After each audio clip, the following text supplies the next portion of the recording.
4 contestants enter, but only one will win.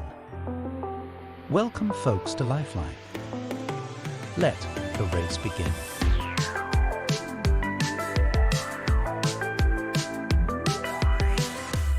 And now, introducing the host of Lifeline, here is JSR.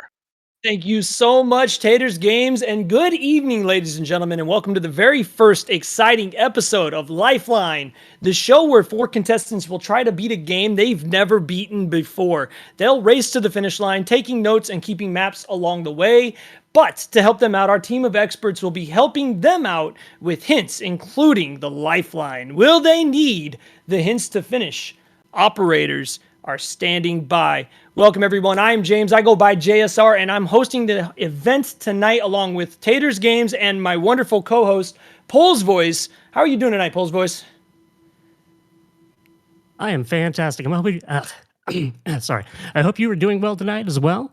As JSR said, I'm everybody's Zelda 1 best friend, Pole's Voice, and super excited to see our amazing panel of top-tier gamers and see if they will fly through this or if they'll take advantage of all those hint options. We'll find out soon enough. Thank you for having me, and good luck to all our contestants. No, thank you for being here, and obviously to Taters as well. I do want to introduce you folks watching at home to our 4 wonderful contestants from left to right, top to bottom. We start with ProtonJon, one of the founding fathers of the Runaway Guys. John has made quite the living over the last decade plus, has a successful YouTube and Twitch channel of his own, and you can type !ProtonJon in chat to see more. And you would be hard-pressed to find a gamer more experienced than John is. And one thing that really caught my eye that I saw was that you're a bit of a CDI fan. And I gotta say, I really dig that you like the CDI Zelda games, John. Thanks. I've got, I think, like 3 CDIs in this house currently. 2? 3? I think they're the same model. I can't remember right now. I'm trying to find it. It's like it's the Panasonic model, I think. I'm looking at it right now. Hang on. It's the Magnavox. It's the Magnavox model. Never mind. I'm good. Dude, I love it so much. Isn't it such a fun console? It is weirdly charming in its nonsense. I don't like Zelda's Adventure, but I do like Wand of Gamelon and Faces of Evil. They're like quirky, but like fun quirky. Yeah, I'm kind of in the same boat, and definitely wish you the best of luck this evening, ProtonJon, and good luck in tonight's event. To our right, we have the next contestant up. That is Lylovir. Lylovir is a very talented speedrunner with excellent times in all the games he runs, including both NES Zeldas. As a founding father of the Speedrun Hall of Fame, he and I have been friends for many years, and as someone who's so intimately involved with speedrunning, Lylovir, if you would tell the folks at home a bit about yourself and what speedrunning means to you. What speedrunning means to me? Well, hi, James, first of all, and hi, everyone. I'm Lylovir. I've been on a bit of a hiatus lately, actually, but this is sort of my surprise return to speedrunning. Gosh, what speedrunning means to me? I don't know. That's such an open-ended question. I mean, everyone takes such different things from speedrunning, right? For me personally, I love it because it's a way for me to compete with myself and to try to improve myself in not only my execution of video games, but in handling of stressful situations. As that is a skill that is beneficial to any situation. I couldn't agree more, and I wish you the best of luck as well, Lylovir, in tonight's event. And folks, make sure you use !Lylovir if you'd like to learn more about them as well. I'm excited to have you here, and good luck. In the lower left corner of the screen, we have one of the most decorated NES speedrunners of all time, a 4-time Big 20 champion, a world record holder in many titles. Yogidamonk is joining us tonight, and Yogi, you've ran most everything the NES has to offer. What is your thoughts on the Super Nintendo? Do you have a soft spot for that console like you do the NES? Hello, Yogi here. Yeah, the SNES, when I was a kid, that was my whole goal in life. I would like farm up 60 or 70 bucks and go buy whatever Squaresoft game there was. Chrono Trigger, FF6, all those, Secret of Mana. The big soft spot for the RPGs on the SNES in particular. Well, definitely best of luck to you, and that does kind of give away tonight's console a little bit, my bad. But folks, use !Yogi in chat if you'd like to find out more about Yogi, and I wish you the best of luck tonight And before we get to the game that we're going to be talking about and watching our competitors run tonight, our fourth and final contestant is another NES Zelda runner, but AaronTruitt runs and plays so much more. Has a sub 5 in Super Mario Brothers, an excellent time in Super Mario 64, and he's one of the world's top Donkey Kong arcade games. Arcade runners, excuse me. Aaron, it's great to have you here. And folks, use !Aaron in chat if you'd like to learn more about AaronTruitt. Aaron, do you think your experience in so many different genres of games tonight gives you an advantage at all? It's hard to say. It's a pretty stacked crew I'm up against. I'm definitely Donkey Kong gets you used to beating your head against a wall and failing over and over again before you ever see any success. And speedrunning kind of does that to you too. So I think that my experience with having to fail before I get to succeed was probably helps cut me out for this a little bit. Also, I've been doing a ton of retro achievements lately. And that's a lot of games that I've never played before that I'll hop in. I'll have to learn about really quickly to try to master it and move on to the next game. So I was pretty excited when I heard that that you were running this, and then when you asked me to be a part of it, I was really stoked. I'm really excited to have you here, dude. And I really hope you and the other 3 contestants kick all the butt this evening. I'm really excited for this, and best of luck to you, Aaron, as well as to you other 3 contestants. Good luck tonight, and folks watching at home, we're now going to lock them away in the Lifeline sound booth. Once we put them there, they will no longer be able to hear us. They won't be able to see chat or the restream. They will be in a vacuum for all intents and purposes. They cannot hear each other. We cannot hear them. We can't help them. So actually, wait a second. Pole's voice, that's not true. Can you tell the folks at home exactly how we're going to help these runners this evening? That's right, absolutely. Each contestant will have at their disposal 4 separate hints that they can use at any time, with a few caveats. If they need help, they may ask somebody. Each contestant has a friend standing by. If they use this hint, then they can ask them anything they want, but they only have 1 minute before we'll cut them off. They may also ask for a 50-50. It's as simple as this. They ask our experts a question, and we give them 1 right answer and 1 incorrect answer. It's up to them to decide which one to use. Next, they may poll the chat. This is a simple 1-minute poll of chat where we'll take the answers you folks give us at home, and then we'll relay those answers to the runner. Now, they also have a 4th hint, the namesake of our show, Lifeline. This is the most powerful, but also the most deadly hint. Each runner may use their lifeline at any given time, but it comes at a big price. They'll ask us anything they want, any single question they'd like, and we'll answer it straight up. However, 2 things happen if they use their lifeline. They'll have to sit in our penalty box for exactly 2 minutes. They'll have to put their controller down and wait. Any movement will restart the clock. The other thing, they'll forfeit the other 3 hints. So it might be prudent. It might be prudent for them to save that for last. Or perhaps that sort of advantage might be a huge head start early on. We'll have that 2-minute pause to Will that 2-minute pause come back to haunt anyone? Oh dear, thank you so much, Pole's voice. And before we begin, real quick, I'm going to pass it over to Taters Games, who's going to tell you folks and runners, so runners listen very carefully, for a tiny bit of information about what you can expect going into the game. Okay, so on your journey through this game, you're going to need to find a specific amount of a certain item in order to reach the end of the game. And keep in mind, a game over on screen isn't the end. Keep trying and go at it. You might be surprised. Now, this game does have a few quirks with how it operates, so controlling your character is just a little bit different with this game. So here's a couple of hints on how the game works. The A, B, X, and Y buttons all have individual functions on their own. L and R will cycle through the active item in your inventory. Start pauses, just like you might expect, and select will give you a map, but only for the places you've already been. Oh, and I'm feeling particularly generous since this is our first show. Here's one giveaway for you. If you're having trouble reflecting on where to go, try using the X button. It'll shock you to find out just where it'll take you. Thank you so much, Taters. That's That's an interesting hint there. I hope our runners will write that down because we will not be giving that or any of the future hints away to any of them. Folks, while we're getting set up and getting the runners in the soundproof booth, I just want to take a moment to tell you all about the Speedrun Hall of Fame, specifically the Phenomenal Feats election that is currently going. The Speedrun Hall of Fame is a wonderful place where we wish to celebrate the runners that paved the way and set us up for now and the future. Phenomenal Feats is a monthly election designed to honor those moments, races, runs, and feats that are worthy of remembering for all time, but also are taking nominations and votes right now from the public. That's right, from you. And we need you to vote. We need your nominations. Do you have a moment in speedrunning lore and history that you think was so significant and awesome that we should honor and enshrine it in the Hall of Fame?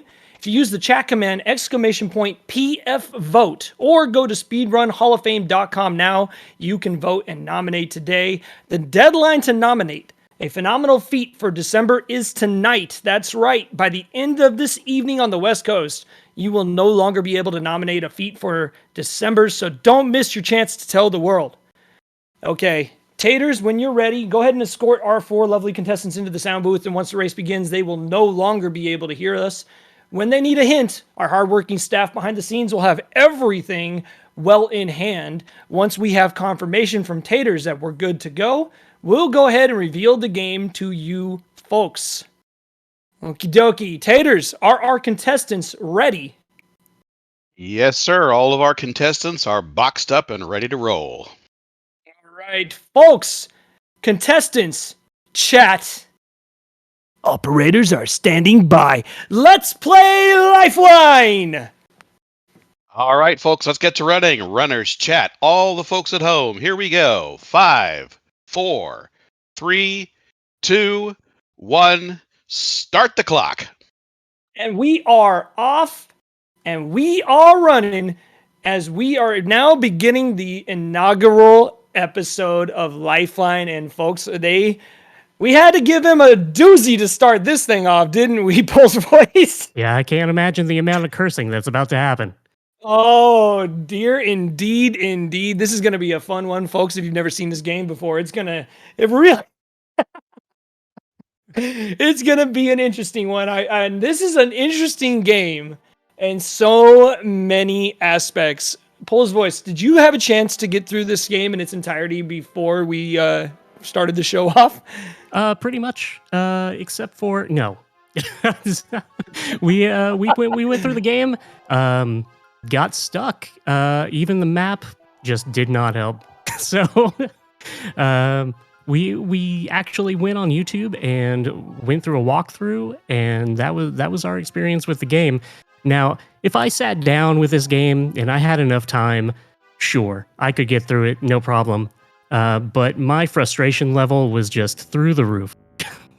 Yeah, it's a tricky game. There's a lot of things that the runners are going to have to be looking for, specifically in the different forms that Casper can take during the run. You will see them picking up different items as they try to figure out this game. If you're unfamiliar with this game and the way it works, it is actually the exact same base engine of the classic NES game, David Crane's A Boy and His Blob.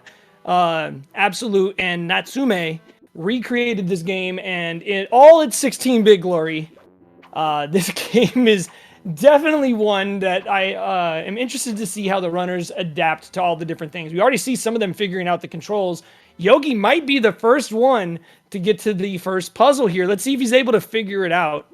So Casper can go through a different number of transformations you see here. Yogi's already figured out one. He's become the butterfly net. There's a few others around as well. And ProtonJon actually is in a room with one. Let's see if he can figure it out. Lylovir found it, but can't grab it as a net. Oh, but John has it. Now Yogi's back upstairs and in the same area. Meanwhile, Aaron has finally figured out the transformation aspect, and now all runners are neck and neck going into this first puzzle. And did any of them figure it out? ProtonJon is the first one to figure it out. Yeah, as soon as I saw that transformation happening, the first thing that came to my mind was A Boy and His Blob, actually. And as a former world record holder in the game, I can honestly say this is no A Boy and His Blob. but it's still a great game. Well, I mean, you're saying it's better than A Boy and His Blob, right? Oh, sure, yeah. It's definitely different. It's definitely different. I don't know if I'd Different say is it's a good better or way to worse. describe it. Yeah. It was frustrating. I will say it did get a little bit frustrating near the halfway point. There is a little bit of backtracking that our runners are going to have to do this evening. It'll be up to them to figure out which item is missing, or is it? And that's what I think is so fascinating about the whole lifeline aspect of this. Like, imagine for a second, Pole's Voice, we had to play through this with very little hint. And now ProtonJon is our first runner to get to the first boss fight, and it's Fatso for John. And for Yogi, it's also Fatso. So we have a double Fatso fight. Got a 2 Fatso going. So what they're currently doing, there's certain rooms in the game. These rooms will always hold a boss, and the bosses do respawn. You can end up fighting any of your 3 uncles. The 3 different uncles are fought in different ways. Stretch, you use a plunger. You have to plunge him in the face. Fatso, you have to hit him with these corks like you see John and now... oh, never mind. I thought Yogi was in that room. But the other one is Stinky, I believe his name was. I haven't seen this movie in a long time, Stinky, so I can't yeah. remember for sure. I believe it was Stinky. Where you have to hit him in the mouth with some perfume. Right. I guess that cures bad breath, I guess. But Yogi, the first to see the map screen, John immediately afterwards checks it, and you can see it's a big map. Oh dear. Just an absolutely huge map. Yeah, this is not an easy game if you're not taking notes. And you also will see a few different power-ups that the runners are going to be picking up. Lilo about to discover that you cannot pick up the 1-up unless Cat is in the room with you. So you're going to have to go back and lead Cat into the room. Otherwise, you cannot grab any of the items that you see on the map. And that also goes for Casper being injured. Casper cannot be injured in his invisible state, but whenever you're in the same room with Cat, you are not only vulnerable, but you can transform into different elements throughout the map. Hidden throughout the game are different elements that can transform you Aaron got from Uncle your Stinky. base form. I'm sorry, what's up? I'm sorry. Aaron got Uncle Stinky. Oh, did he? He did. Yes. Okay. So the different boss fights are easier or harder depending on how you approach them. It really just depends. What I thought was interesting about the boss fights is if you move too many rooms away and come back to that room with the boss fight, you're doing that boss again. Oh yeah. The enemies in this game do respawn. I believe it's based upon how many rooms you walk. So it's, I think, 3 rooms away Yeah, I from wanna the say it's room. 3 When you rooms. return to it, the enemies will respawn. And that includes the bosses. You can fight these uncles over and over and over. Also, to answer the question in chat, the world record for this is a little over a half hour. I did watch that before this event. It's actually not a leaderboard that's very active. It's kind of a bummer because I think this game is a little more fun than it looks. It's definitely not, like, I wouldn't go so far as to say this is a hidden gem or an amazing game that you guys should go out and play, but I've played much worse, Pole's Voice. I've played some garbage. I Especially know on the you SNES. have. I absolutely know you have. Yeah, licensed game at least. It's not an unlicensed game. The Super Nintendo didn't have a lot of unlicensed games, though. It was kind of a little bit more of the quality control, or I should say it was harder for third-party developers to just, reverse engineer the lockout chip and just Right. make games. But And I believe at this yeah, time, Kusa absolutely. Grande plays some pretty bad stuff. Leslie, I 100% agree with that. John finding out that the ghost uncles do respawn when you return to the room. So let's see if he decides to go for it. And Lylovir somehow finds one of the 7 vials. We haven't even talked about the vials yet. But Lilo, unfortunately, unable to grab it since Cat is not in the room with him. Do you know what those vials do, Pole's Voice? Have you guys been enlightened I do on believe the that those objects of this game? vials allow you to complete the game. As far as any other function they serve, I'm not sure. Yeah, I'm actually quite interested in seeing whether the runners are able to figure that out quick enough, because there are 7 of these vials throughout the game. Those 7 vials are absolutely required to get to the final chamber to fight the final boss. And they are hidden in some pretty cryptic areas of the game where you may or may not be able to find them. It's going to be some backtracking. I imagine we'll see maybe even a runner or two game over at some point. Though so far, only a few deaths. I think Lilo having some fun with the spatula now as he finds what I think is the worst item in the entire game. That spatula's hitbox is horrendous. There's like a pixel. It's awful. If At least that, the net is usable. It may be a pixel. I wave that thing around and I feel like I'm never going to hit anything. So now you see Lilo needs to grab that plunger in order to hurt this boss. Wonder if he's figured that out just yet. Not quite. He's still kind of getting through it. And that's when the runners are going to be kind of going through the motions right now. Trying to get used to the controls, trying to get used to the layout, the different items. And yes, to answer the question in chat, I think the vials are supposed to represent that. I have not seen this movie in years. Oh, it's been at least 20 years for me. Oh, and I loved it when I was a kid. I actually remember distinctly, we saw it in theaters twice as kids. Wow. I remember that. I loved this movie. All right. But I have not seen it since I was a child, so that kind of makes me sad. Now I kind of want to watch it. Now, the star of the movie, Casper, was played by, was it Devon Sawa? Or is it Devon Sawa? I actually don't know how to say his name, and I actually like him because I remember him from what was it, Final Destination, and then also wasn't he in like an Eminem music video? Oh, that's right, something like that. Yeah. I think you're correct on that. But yeah, so a few of the runners starting to find a couple of the early roadblocks. Still no lifelines being used. Of course, remember, folks, they do have those 4 hints that they can ask for at any time throughout the game. Yogi back in the attic. I don't recall if he's gone down yet. Oh, I think he's been down. Maybe he game overed, or did he reset and start over? Possibly. He might have reset and started over. I'm not sure. I might have missed it. But now the question becomes, do they figure out where to go? So there's a couple of these mirrors that you see throughout, and they must go up to these mirrors in Casper's true form and press the X button. That allows them to go into a secret passage behind the wall that will then warp them throughout the dungeon. And they are currently looking for the secret passage that will take them towards the left middle area of the map. That passage is behind the boss that they've already all seen. The one that Aaron is in front of right this second will take him to another area that will eventually lead him to the spatula if he doesn't have that already, and then also to another mirror. And that's what this game is. It's a lot of mirrors, a lot of random areas that are just completely confusing if you're not keeping track of it. It looks like Lilo found a vial, but it doesn't look like he can get into that room. He seems to need a key.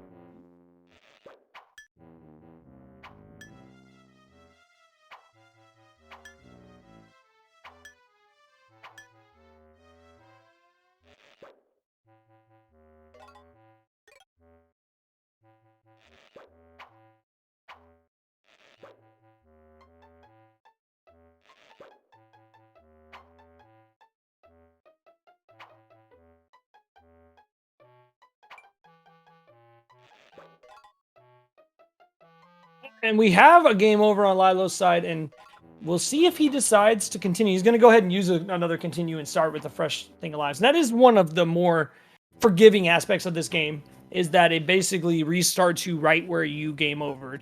The game is kind of weird, however, in how it approaches where it respawns you, because I know that when I played through this with our head of tech, Mea Culpa, we went through the game together a few nights ago.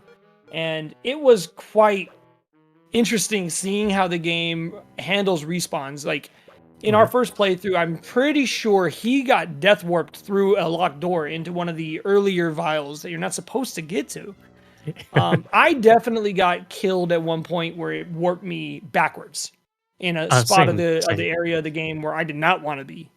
And I had no control over that. When I died, it just said, nope, you're going back.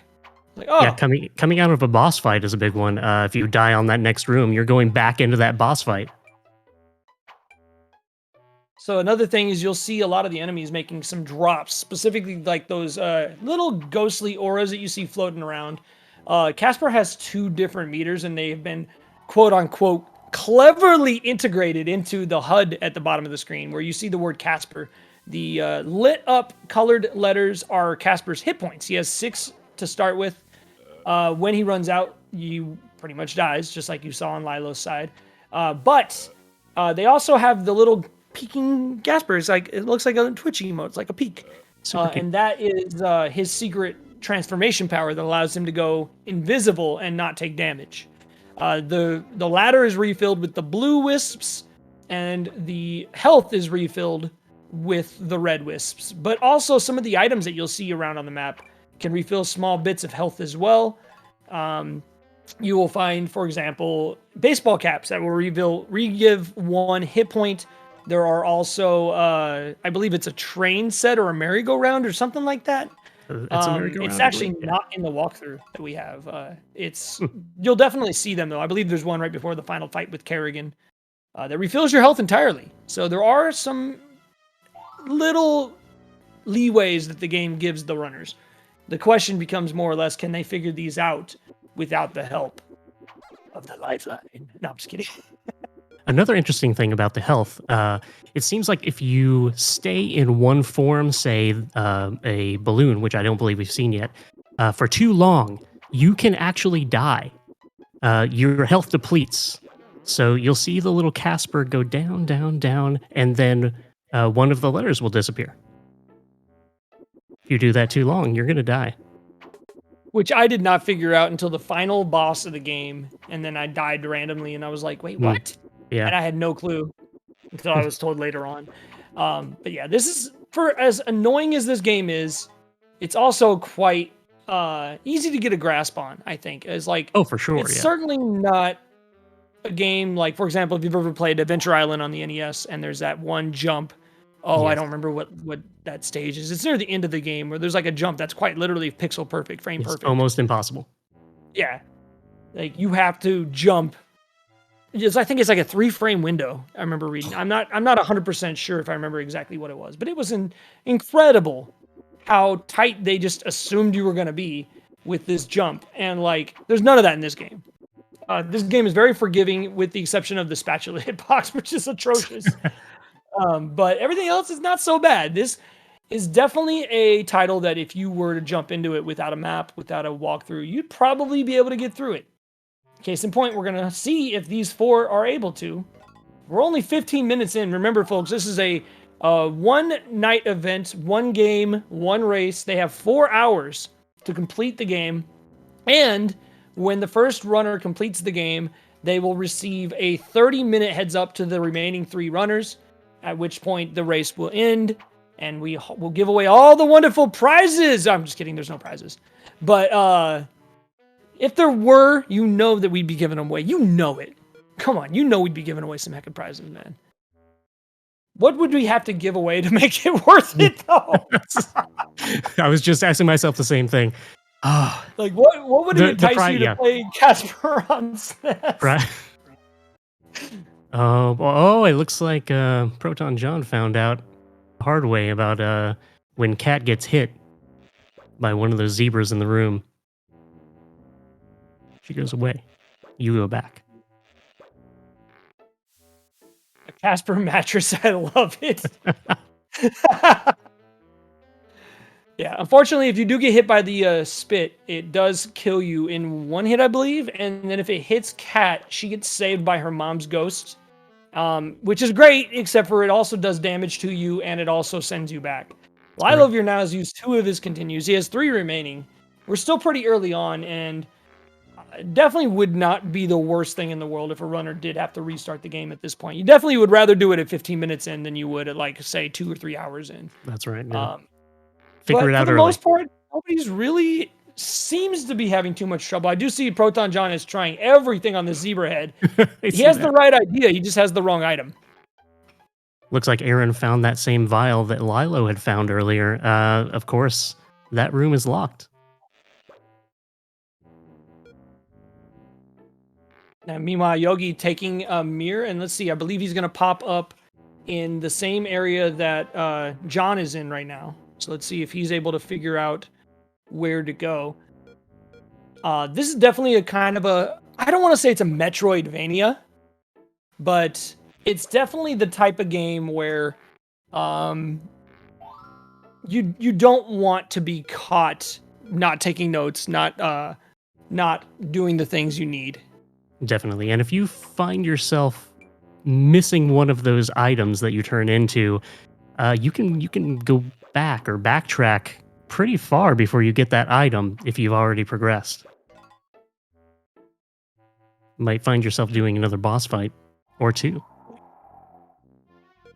And of course, that's the kind of things that might come in handy when we have some of these runners electing to use some of their hints. And when you're looking at a game like this and coming into it with the approach that we have currently, it's the kind of game that if you're not taking notes, if you're not writing down things, it's easy to forget.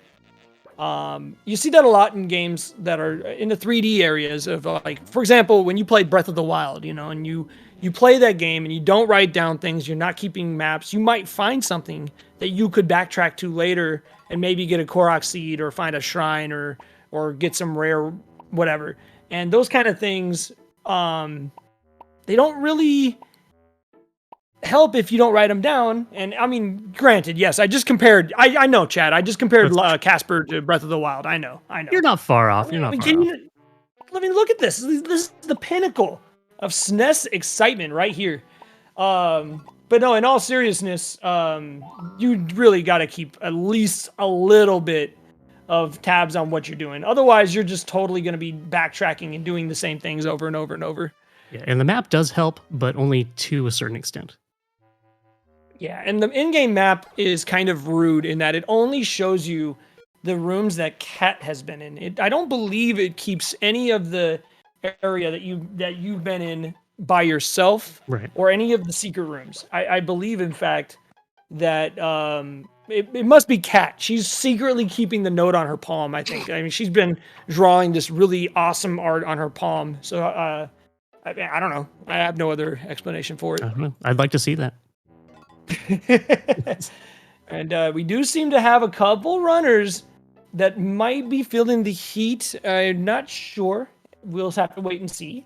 But you do see ProtonJon has noticed that you can leave the castle walls and explore outside the castle. So it's something that he may or may not write down and come back to when he figures some other things out. There are some items that are deeper in the game that they haven't quite seen yet. That definitely would be helpful here. Lilo now having a fight with a mean book. That book had no spine. Oh. Sorry. I saw a good joke. I just had to read it. I mean, you gotta go for it. I mean, go for it. But don't worry, we can turn the page on these bad puns. Lilo now getting his fight with the stinky boss, and now the stinky, you have to blast him 3 times in the face with the perfume. It's definitely a tough fight because you have to kind of, almost like a bullfight, you have to like kind of move out of the way right before you get blasted in the face with this big old burp. And Stinky's a fast boss. He'll run right through you. That's what's rude, is that they just decide, I'm going to just run on India. And how do you like that? It's like, oh, I can't hurt you, but that hurts me. I thought I was a ghost. I don't get it. As soon as you think you've got it figured out, no pattern. And speaking of, Lilo does take a hit from a charging ghost. Aaron now back in the same area that beginning of the game is. Now, Yogi seems to have found a new hallway, possibly. I didn't see on his map where he was. We'll have to keep an eye on him as ProtonJon takes the game over. I believe that's actually his first, so doing quite well so far. It's not bad. I think when I played through this, and granted, I did have the use of hints when I played through, I believe I game overed almost all the way. I think I was on my last continue when I beat through the game. That's a tough game if you try to go fast. And answer the question in chat, you start with 5 continues and 4 lives. So you have roughly 20 lives, and then the game gives you extra lives every 60,000 points. You get points by collecting different items or killing enemies. And then also, There are actual 1-ups hidden throughout the map, but you can only collect those items when you are Casper's true form and you're in the same room as Cat. So now ProtonJon going back up against Uncle Stretch, and I believe he's in a new area of the game. I'm trying to find exactly where he is on the map. I think I see where he's at. We'll see. But definitely on track to possibly get one of... Oh, no, I was wrong. Where is he at? Oh. Let's see if I can see him on the map. It's like further down. Trying to find where on the map he is, because he's definitely close. Oh, he has the bucket, so he definitely is already... Okay, I missed that. The bucket is the next item he was looking for, so now I have an idea of where he's at. Okay, cool. ProtonJon finds a merry-go-round. That's gonna give him a full health refill once he can finish off these dastardly fruits. And those fruits are mean. Dude, the hitbox on your spatula is pretty much Casper's eye. It's awful. I think I had nightmares Down about bananas 2 last night. hits.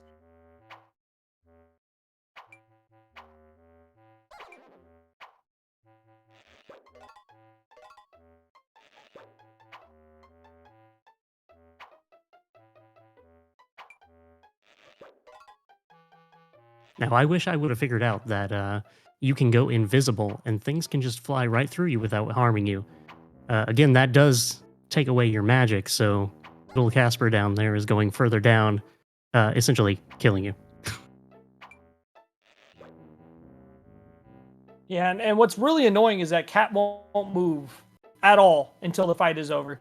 So a lot of the times you'll be just kind of going through the motions, you know? You'll just be kind of, I just want to walk. All I want to do is walk. Why can't I walk? And then, oh, never mind. I guess today Cat's going to stop and just completely wait until I'm, you know, But I mean, they were nice enough killing to all make these it fruits with a so spatula. they were nice enough to make it so that Cat doesn't actually get hit while you're on the screen trying to fight something, because that would be horrendous. At least she ducks down and saves herself.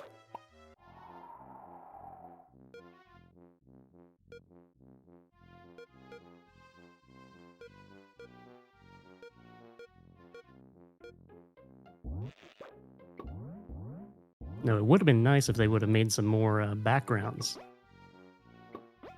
Looking at all these different runners, sort of hard to tell where everybody is.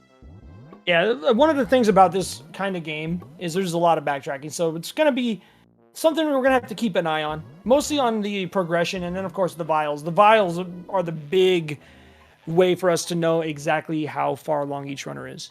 And although some of our runners have found vials, they haven't actually been able to obtain them. Okay, it looks like, I hate to cut in, but it looks like we have our first hint being called for. Okie dokie. So, Taters Games, let's go to the other screen. Operators are standing by. Okay, AaronTruitt, you have elected for a 50-50. And when you're ready, you will ask your question and we'll give you 2 possible answers to use. Are you ready?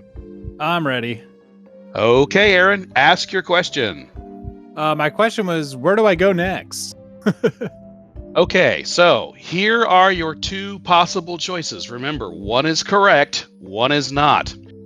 Second floor, center mirror, left from there and down 2 holes. To the right is the next item you need, the rope. Or, third floor, left side of the map, and you will find the first vial. Make your choice. Oh, can Back- you read those Say one more again? time?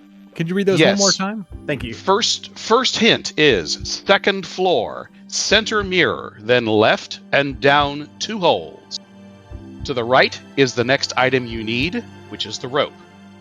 The second possible hint is third floor, left side, and then you will find the first vial. Make your choice. Thank you. Alrighty, thank you very much. Back to you, JSR and Pole's Voice.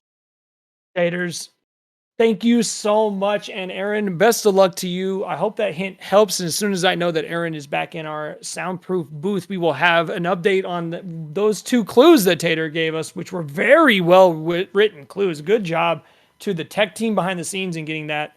I'll ask you real quick, Polls Boys, do you know which of those is the correct answer? Just from looking at Aaron's screen, I can tell you that I do not. Well, I can give you a little clue. I believe the correct answer is the first one. There is on the second floor a few different mirrors, and there's a left side mirror that will take him through a secret passage to the area of the game that will lead him to that rope. He needs that rope to be able to cross over holes, and if he gets that rope, he can cross over a hole on the 4th floor that will take him to a warp portal that allows him to find that progression. So a very well thought question on Aaron's side, a very well worded answer on the Tech Crew side. So I wish Aaron the best of luck and hope that hint helps. Of course, assuming that he gets the right answer, because if he does the other one, there is an item over there that he needs. He just can't get it yet, and it is not a vial. I mean, he can try both. So we'll have to wait and see which decision he decides to go with.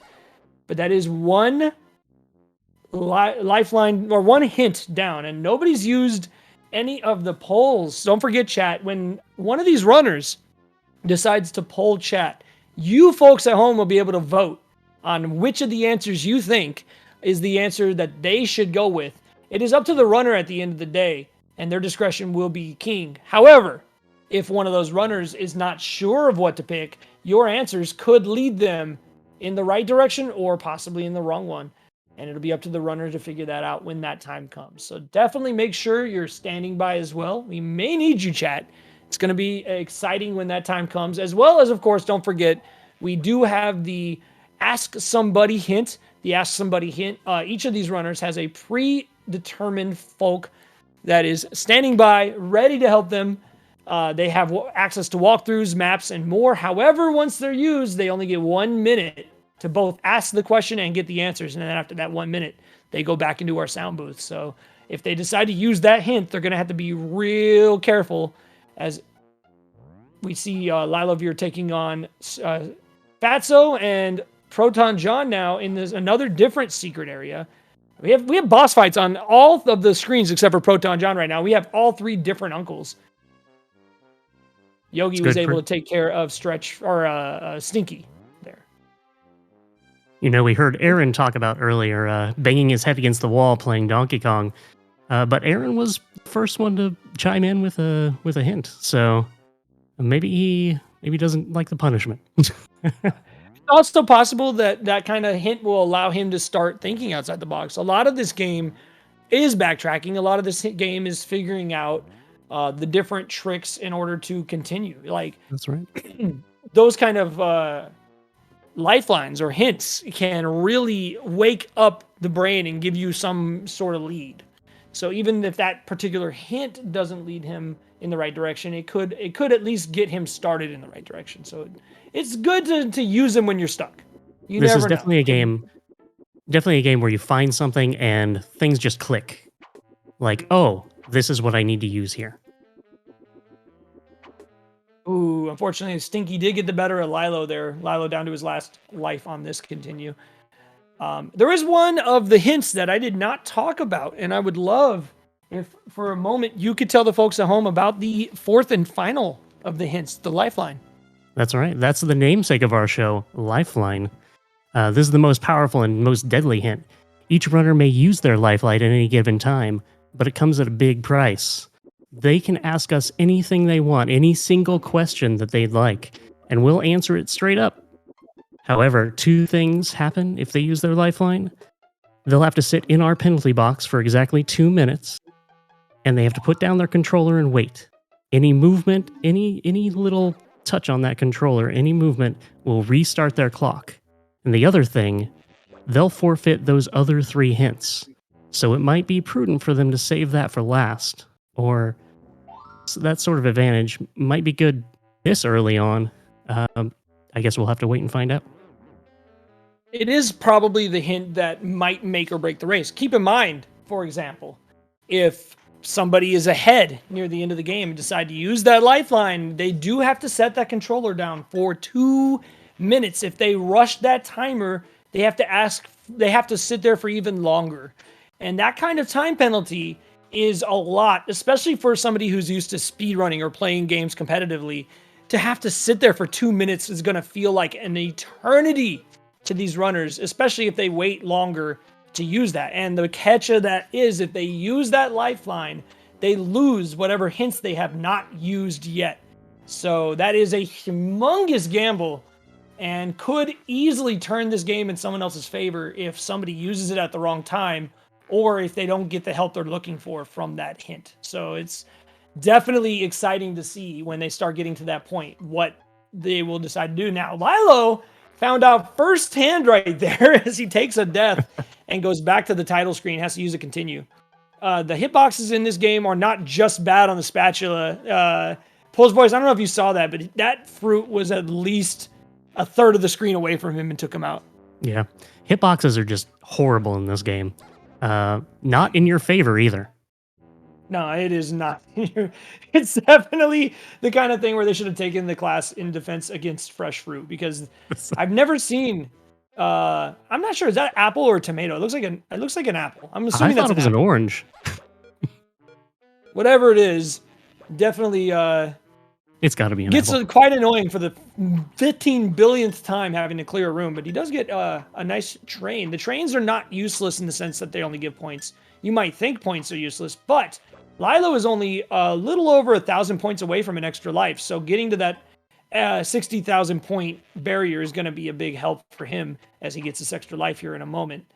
Now, ProtonJon has made a ton of progress. He's already found the area of the map that we told Aaron about in his 50-50 a moment ago. Now, John is in the area of the map that has the balloon. I don't know for sure if he's already found it. We'll have to watch his screen as he's shielding Cat from these deadly drops. I remember someone finding the balloon. I can't recall who it was. If I had to make an early assessment right this second, I would say probably John and Yogi have a slight lead at the moment, but it's still pretty early. We definitely can't call anyone in the lead just yet because nobody's found a vial. Those Yogi 7 finding vials out. are hidden throughout the mansion. What's up? Yogi finding out that he can't collect that one up in the room without Cat. Yeah, we saw this earlier on John's side. Yogi's going to try to use all the items that he has, but unless he's found that bucket, he won't be able to get to that one up. He will also need to return. He does have the bucket. Okay. Does he have the rope or the balloon, though? Is he going to be able to get her over the hole? He does have the rope. He does have the rope. Figured it out. All right. He's going to get that one up. Very nice. Good placement. Meanwhile, Lilo dodging these evil moose snots. Very nice job by Lilo. Gets over to the secret item, and now ProtonJon taking on Uncle Fatso. As Truitt is now found that mirror, and I believe he took the right hint. It does appear as if he's headed to the correct area of the mansion. So GG's to AaronTruitt. That's going to put him back on track to get back in this race. That is huge.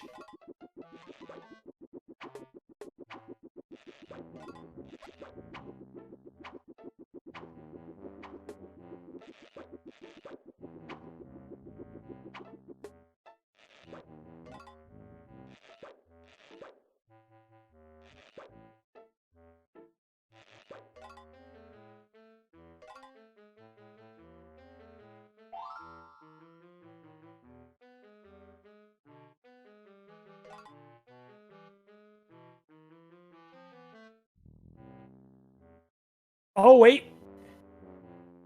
Did he already get the... yeah, he already got it. Okay, never mind. He's already found the rope. I believe. I believe so, yeah. It's hard to watch 4 screens at once. I'll tell you what. Trying to pay attention.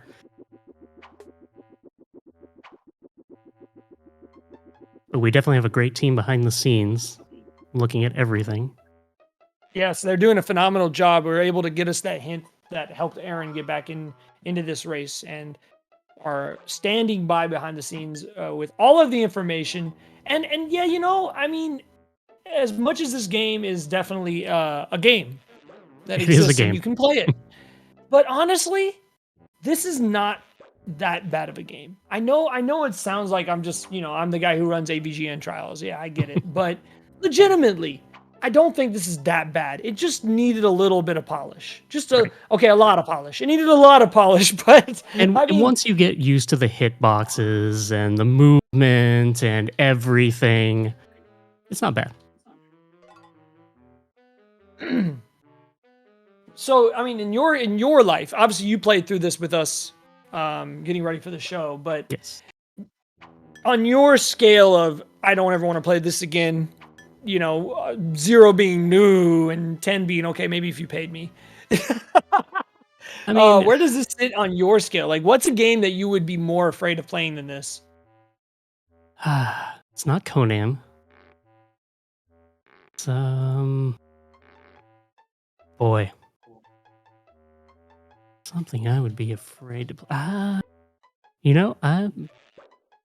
I'm at a loss on that one.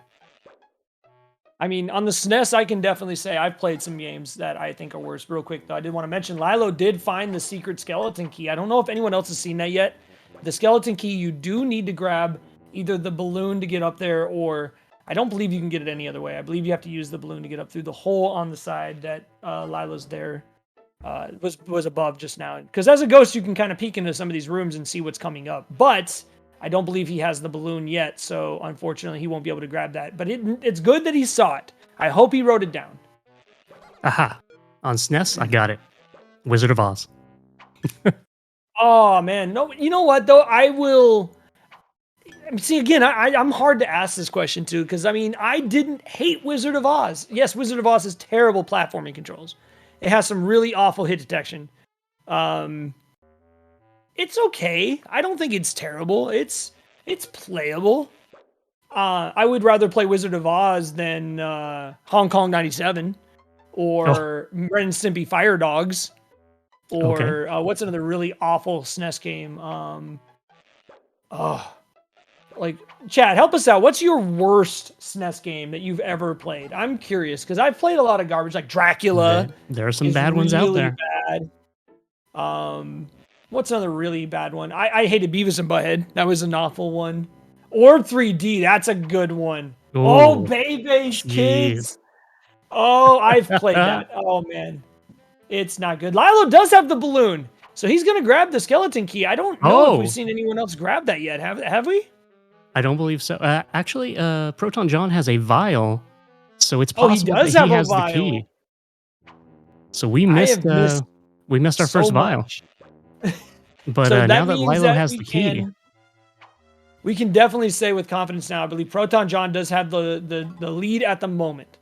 1 vial down, 6 vials to go, and they are hidden in very hard to reach places throughout the map. So they're going to have their work cut out for them if they can figure out where to go to find those. But it's on for sure. They are making progress. And I believe Yogi's in a similar spot. I'm trying to determine on the map where they're at. It's a lot harder to do than you'd think.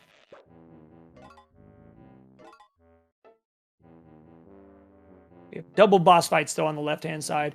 Triple boss fights. In fact, nope, they are in different rooms. That is a different room that Lilo is in compared to John. Aaron grabbing the rope. There it is. Aaron getting found that the rope. So he did indeed go the right direction when he got that hint, Pulse Voice. Well, figured it out.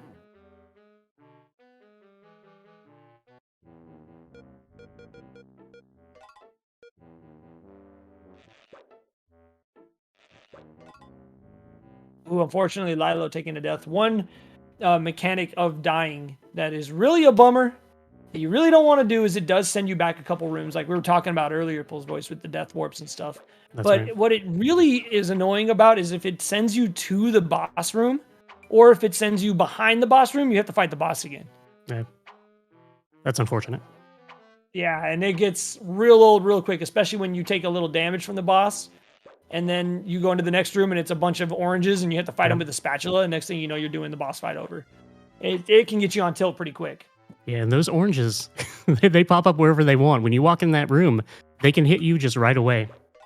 Nothing you can do about it. So if you're low on health, you might be going back to do that boss fight. Yogi dealing with the drips and just misses.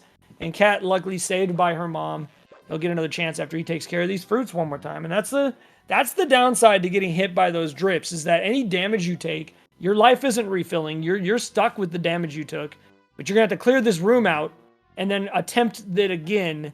And it can build up real quick where you just take a ton of damage and then you die and have to do it again. And it's really easy. Snagging his first vial. Lilo found a vial, heck yeah. That means Lilo is, in terms of vials, now in second place. So a good comeback for Lilo. Quickly got back in this and now is right on the heels of ProtonJon.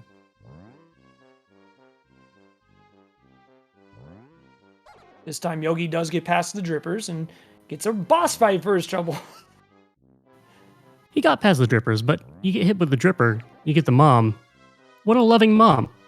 Just pulls you right out of danger. Yeah, she's just helping out. She's just making sure that we don't want to hurt Casper's feelings. I mean, he's a ghost, but he's also the ghost with the most. You know what I mean? He's got to make sure. Oh, Lilo was a little too low with the bucket, and unfortunately has to try again.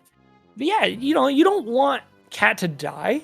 I mean, that would really hurt, Casper's ego. I mean, he's the ghost of the most. You cannot have that on your conscience, even as an undead ghost. Even he's cute, but I mean, he's still, he's got a lot of responsibility. Yeah, Casper does have a lot of things riding on his shoulders for a young ghost.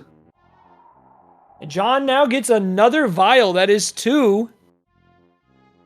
So John making very quick work. And that is one of the vials that is easily missed. There are 3 in particular that are kind of tricky. There's one up in the top right that John hasn't gotten yet. I believe Lilo saw it. So we'll have to wait and see if that comes back to make any sort of difference. I mean, of course, do remember, folks, these runners do have their hints and their lifelines. So if it ever gets to that point, they will have help. But for now, they're doing pretty good. They're trucking along and haven't really needed a lot of help, and they're kind of figuring out the game on their own. It's been quite impressive to see. And if I recall the route correctly, John's going to have to go back quite a bit backtracking to get to that vial. Now, fortunately, there are some of the different doorways. Now, of course, he won't know this. Oh, that's right. He might take the wrong one and figure it out the hard way, but some of the warps, the mirrors, will actually take you back to the beginning of the map, which might be a curse the first time you see it, but it definitely can be a blessing in disguise. As you see, John is back in that area now. If he has the skeleton key, he might be able to grab his 3rd vial here. Let's see if he figures it out. Never mind, I was mistaken. Oh, let's see. Keep going. The vial's to the right here. He needs the skeleton key. I don't think he got the skeleton key yet, though, did he? See, I thought he did. I know Lylovir has it. I didn't see if he had it yet or not. Let's see. If he does, he's gonna be able to use it right here. He doesn't have it. He doesn't know. Oh no, he doesn't have the key. Oh, that is unfortunate. The key is on the other side of that door. It's right there. There is a series of warps that he has to find that'll take him there, which unfortunately he is not in the neighborhood of at this moment. So we'll have to wait and see if he's able to get back over there. Lylovir now has the broom and does find out about the bowling balls. So these bowling balls, if they hit you, you go back. It's just like with the drips. They're trolly. But he almost just bowled right over. He made it to the mirror, but he hit the wrong button. I can't tell you how many times I did that. He got hit again. Poor Lylovir. Oh, a tough break. He's gonna have another chance. And those bowling balls, he's not losing lives when this those bowling balls are bowling balls. They will just bowl you over. You saying he's pinned in right there? Oh yeah, that's the stuff right there.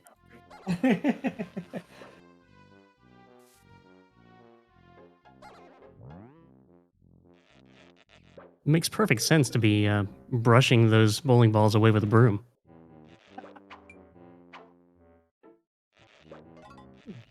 Kudos to the programmers. It's taking it frame by frame, chat. Oh dear, I'll be right back.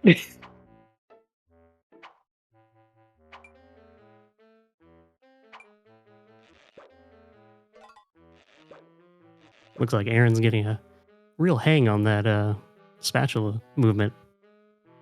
That spatula is awfully mean.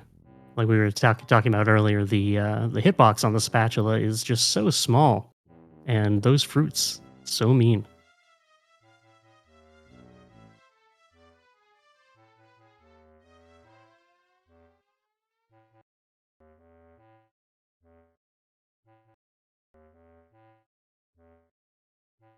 Yes, room plus bowling balls equals American curling. What a lovely game.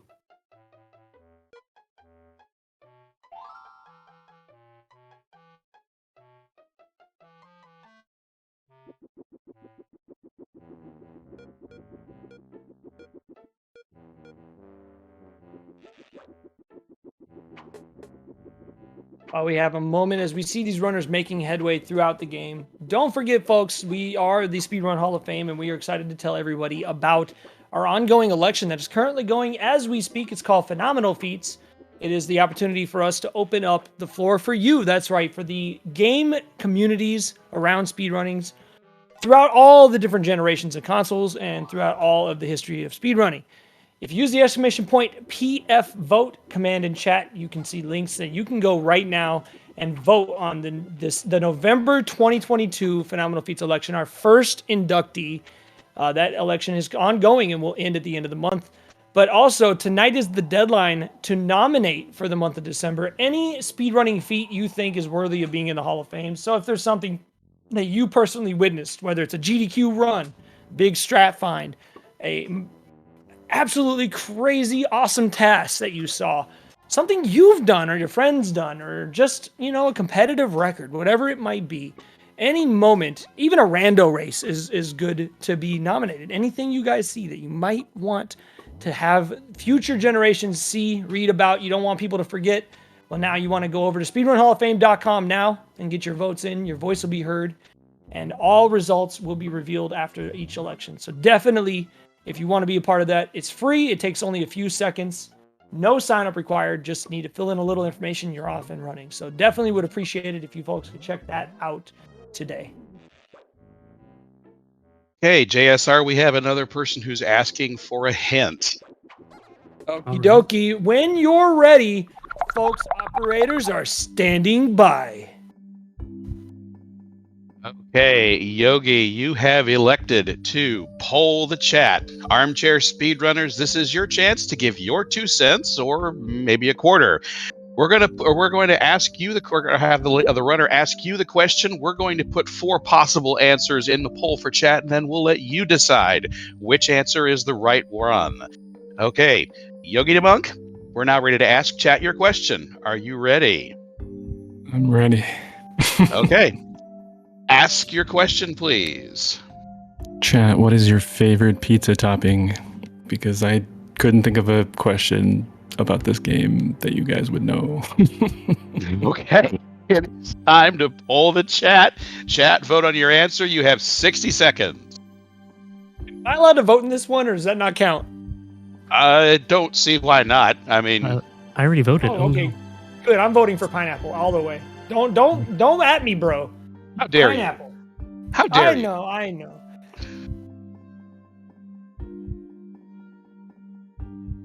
Oh, looks like a close race between pepperoni and pineapple.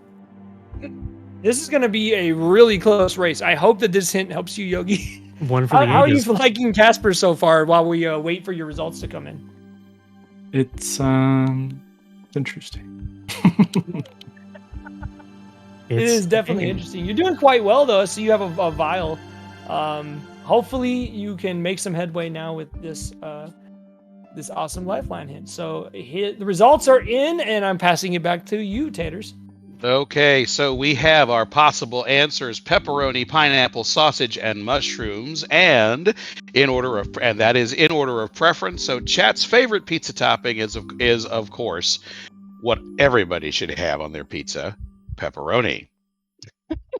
So, all right. Hopefully that was a little bit helpful for you.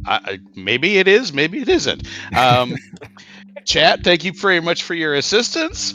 And back to you, JSR and Pole's Voice. All right. Thank you so much, Taters and Yogi. Best of luck to you going forward, my friend. And yeah, I mean, personally, I'm a pineapple and Canadian bacon guy. Put a little bit of jalapeno and some bacon on there. Oof, chef's kiss. You know, after seeing some of these screens, I might consider putting some bananas on. I How had banana on a pizza, and now how- you know, how I don't dare know. you? Oh my God! How dare you? What? Never mind. I mean, I've never seen I'm gonna go banana on back a to my pizza, but I corner can now. see Thank it. you. I can see it. Now, I'm weird what though. I'll eat weird stuff. what sauce would we put with bananas? It'd have to be sweet. It would It have would to have be a to be. sweet It was. sauce. It would most definitely have to be sweet. You know, like why I grew up with Ninja Turtles, man. They used to do like peanut butter and anchovies on pizza. They did Oh, you weird know they would stuff. put anything on there. Michelangelo would literally eat moldy pizza. He didn't care.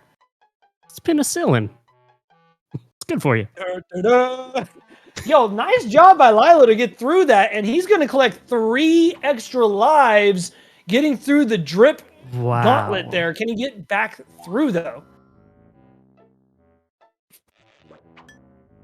AaronTruitt, meanwhile, looking for his first vial, and Nice. is in an area of the game where he might be able to make some progress. We'll have to wait and see. Lilo sitting with 2 vials. Yogi has 1, and ProtonJon has 2 as well. John is in the area of that 3rd vial, but does need to find that skeleton key. So we'll have to wait and see if he's able to figure out how to get there. That actually sounds really good. Yeah. Ooh, fried plantains with chocolate sauce. Ooh, you know, that does not sound terrible. Cool Bond. That actually sounds I'm weird though. I like trying outside the box cooking stuff, like making pan sauces out of just weird things, and like I don't know. I really enjoy that kind of stuff. So like making strange combinations on pizza isn't really that foreign a concept to me. Yeah. I love And it. if it doesn't work, it doesn't work. At least try it. Don't know if I can do Vegemite on a pizza though. I mean, do they Oh, still dear. sell that in the US? Do they still sell that? I don't know. I don't think I've ever seen Vegemite here in the U.S. I'm sure there Oh, that has to sounds be so good. somewhere. Dude, chicken, peanut, and curry powder pizza and bananas. Oh, I could see that. I could see curry, that. curry on I would anything. try it. It might be gross, but I would give it a try.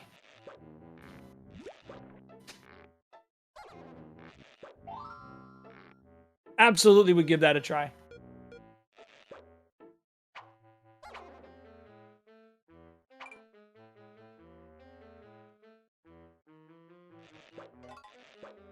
Not even kidding, Maya. As soon as this is over, I'm ordering a pizza. You think I'm joking?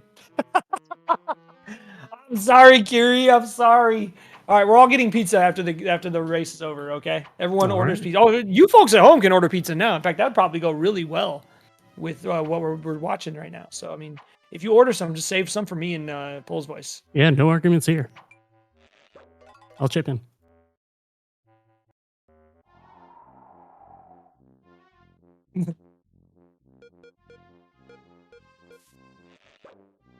Yeah, Looks like unfortunately, I don't Air- think you guys want me eating on the mic, so I'll have to wait until after the event. But that's okay. No. John making significant progress, and Lilo actually not that far behind him.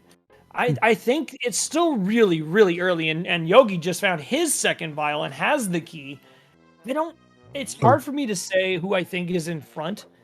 Technically, Lilo with 3 vials. Lilo just got his 3rd vial. So Lylovir, I think, is it safe to say he's in the lead? Do we have a lead change? Think so. I mean, if we're talking about, numbers of vials being what is the determining factor, I'd have to say 3 is better than 2. Yeah, so GG's to Lilo, despite being banana to death right now and is just trying his best. He gets a health drop. That's going to help him out a little bit here. Those random health and drops John now definitely help. is close to the area that has that key, which is the real thing holding him back right now. We'll have to wait and see if he's able to figure it out. He does have all of his hints remaining. Him and Lilo have not used any of their hints. Yogi has used 1. AaronTruitt has used 1.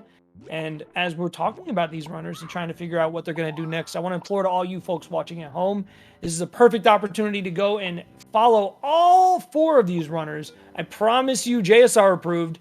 If you love amazing content, entertaining people, good folks, and a variety of different games, you would be hard pressed to find 4 runners that I couldn't recommend more. Even though, unfortunately, Aaron gets dropped in the face right there. He's a great gamer. I've known Aaron for years. He's one of the first people I ever met on Twitch, as a matter of fact. Really good friend of mine. And all 4 of these people I've followed for years, and they're just amazing streamers. I know Lila was saying earlier that he's been on a little bit of a hiatus, but I believe he's coming back. That's what I heard, anyways. I'm not trying to spread rumors. I'm not trying to tell no long tales here, Pole's voice, but I believe I heard he said he was coming back. I'll believe it when I see it. Oh dear. But yeah, I definitely do miss some Lylovir streams. And Me too. Miss those Z2 streams.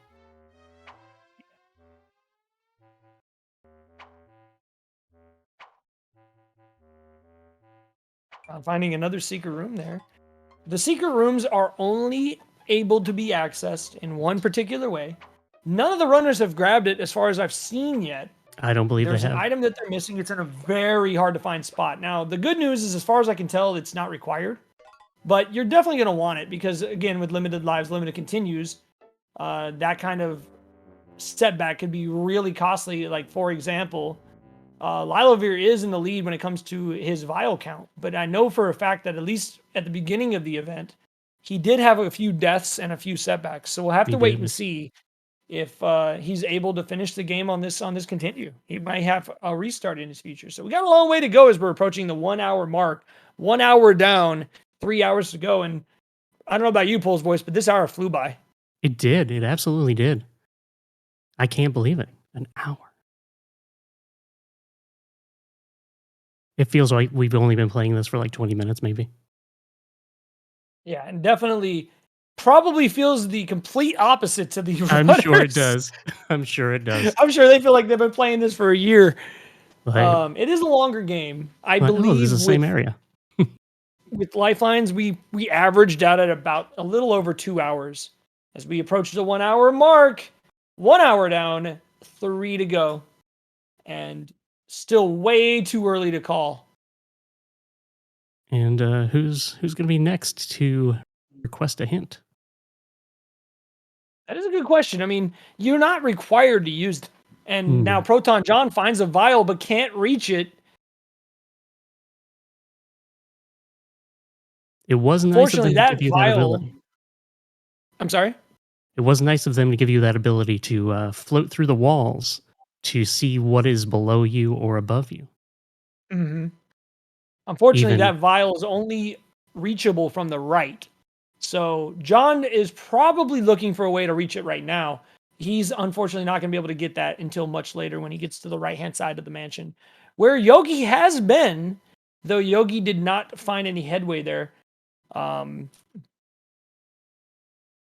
have to see if he's able to determine exactly how to get through that.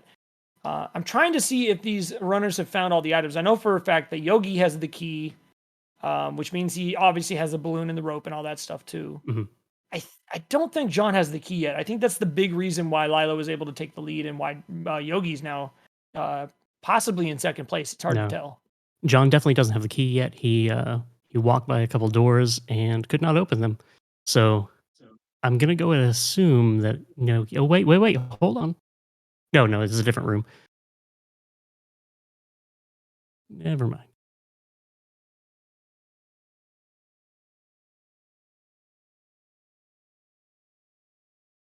So the winning factor of this game is once the runner is able to find all 7 of those little vials that the runners have been collecting. They're hidden throughout the mansion in different areas, and you need specific items to get past obstacles and reach those vials. Casper's not allowed to pick them up because he's a ghost. He needs a cat to get them.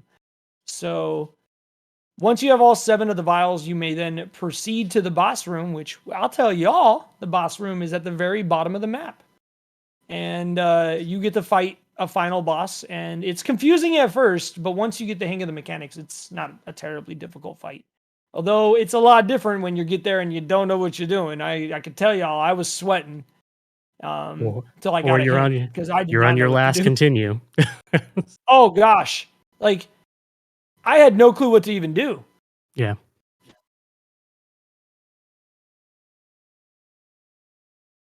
Hopefully we'll see that sooner than later. Uh-oh.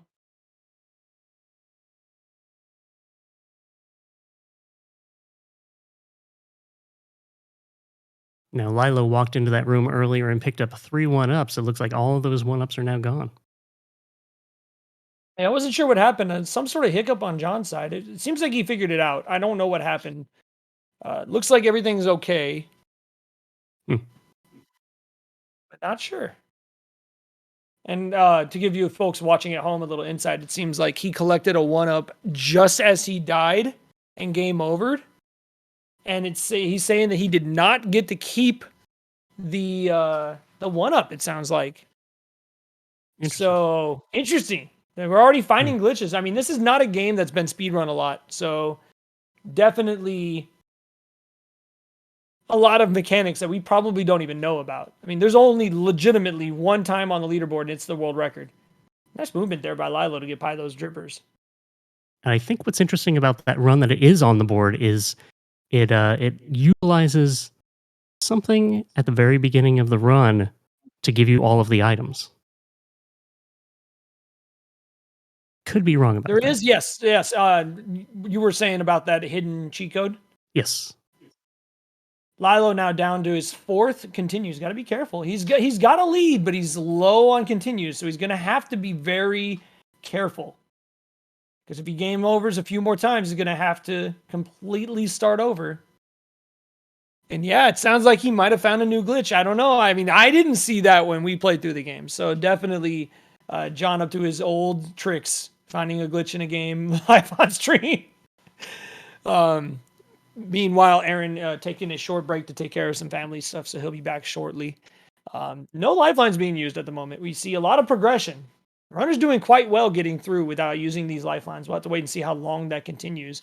John headed back towards the left-hand side of the map where he needs to make his way up towards that left top corner. That's where that hidden skeleton key is. He's going to need it.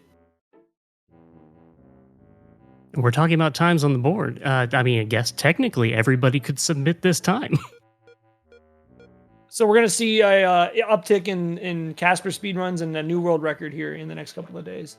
Yeah, it's going to be number 1 on speedrun.com. I have a feeling it won't be one of these 4, though. Probably not. It could be. I mean, I'm weird. I like playing games like this in like a competitive setting. Like these kind of things, like Cuso Grande that happens over on Brosench's channel is a lot of fun. And you know somebody could pick this up. Yeah, absolutely. And I know, obviously, John, this is right in his wheelhouse as well. And the other 3, they're all great speedrunners. Definitely the kind of game as Lilo finds his biggest fan. Lilo is making very fast work of this game, finding a fan. A lot of That's going to allow progress him to get past more of these obstacles. Just making his way down. So were you able to find the fan when you played through this, Bulls Voice? I did not actually get that far. So the fan... I mean, I know what the fan does. It's only useful for a couple things real quick. Yogi does find the dripper room of death and despair. He's on his last life. Can he make it over to the right and get these lives without dying here? This is tense. It looks like you want to stay very close to those drippers. Oh. Nice job, Yogi. Able to get 3 extra lives. It's almost like a free continue there. Well done. So the fan just walks is right only out. useful against 2 enemies. The fan will blow away only the torches and the candles that you see throughout the game. That's literally it. But those torches and candles are deadly, and Cat can't get by them without the fan. Ooh, John barely misses that zebra, makes it to the mirror in time. That was really clutch. Yeah, and some of those rooms with the candles in them, there seems to be like 30 candles. So you wanna turn into that fan pretty quick.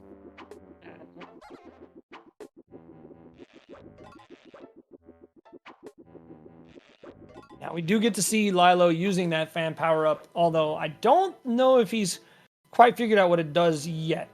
He does have all 4 of his lifelines, so we'll have to wait and see if he's able to figure it out.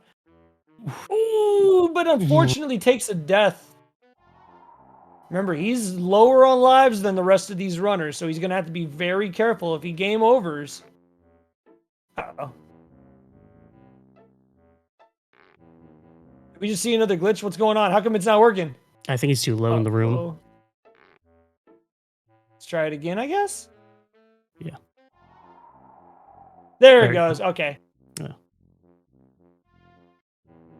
I think if Wasn't you're too really a low glitch, in it was the a room, feature. yeah, It was a feature. yeah. Just make Of sure course. that cat was safe. And now we got torches. Yeah, What's so he gonna do with Lilo, those the first torches? into this strange part of the, I the figured it map. out. Nice. Just right It's away. that strange part of the... I'm sorry, go ahead. I'm sorry. Yeah. Just right away, you figured, I got this fan. I'm going to use it. The game is really good at giving you what you need when you need it. Mm. And now, of course, the gauntlet of torches comes up. Now, this area that Lilo is in right now has 2 branching paths, and this is important. This is very important towards Lilo's current run. If he's able to survive this gauntlet on this continue and make it through, he could be in good shape here because this will get him 2 additional vials as well as access to one of the items that he doesn't have yet, and that is the electrical bolt. There is a warp in this area of the dungeon that will take you to the right-hand side of the map. And if they can find that warp, it will allow him to explore the right-hand side where he can find a power-up we haven't seen, which will allow him to reach the secret rooms throughout the mansion, as well as the last couple of vials that he does not have yet, which he's going to need. He's only got 3. He's only about halfway through. And now Yogi, of course, joining him with 3, has firmly taken second place and is not far off. So still anyone's race, though. Way too early to call. Way too early. AaronTruitt now in the room with the carousel from earlier is going to give him a nice refill of health here after this trolley fight. Definitely getting to the point where he's going to start getting some progress here soon. And you were saying earlier the carousel at the end of the game gives you a full refill on health? I believe this one does as well. They're pretty rare, and they do not respawn. I know I came across a room where there were 2 carousels. I'll have to wait and see if he's able to grab this before dying. He is on his last life, so he's got to be a little careful here. Very welcome refill of health. Bam.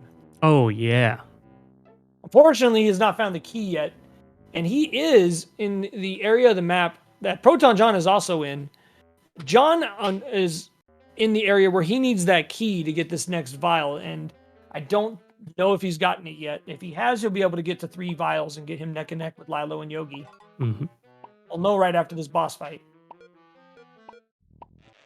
And meanwhile, speaking of Lylovir, a very, very helpful life in this room if he's able to get to it. This is a scary one. Oh, just misses. That doesn't cost him a life, but now he has to fight these enemies over, and I think he's just going to leave that life behind. I don't blame him. Yeah, I think Really, I would. honestly. And he has figured out that if you use the pillow, cat falls. So he did try to time it there, just unfortunately took a hit still. But is rewarded with a boss fight and some more of these carousels. And I believe, if I'm not mistaken, he is in the area of the 4th vial. So let's see where he pops out after this boss fight. If I'm not mistaken, this takes him to the right of the map. I think you're right. Of course, I could be mistaken. AaronTruitt, meanwhile, down to his last life on this continue. He's got to be very careful. There's a lot of enemies that he's got to deal with.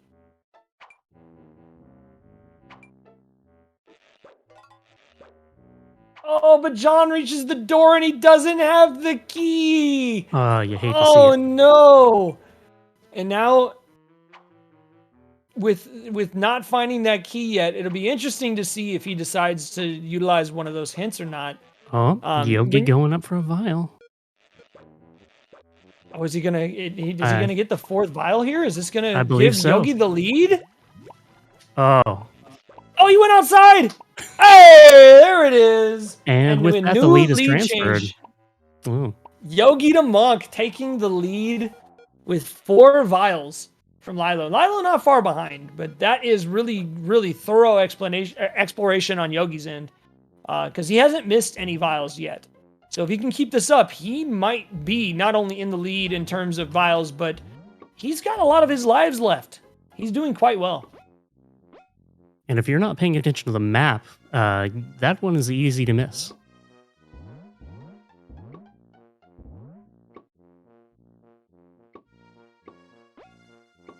When you played this game, which uncle was your least favorite to fight? Which one was your favorite?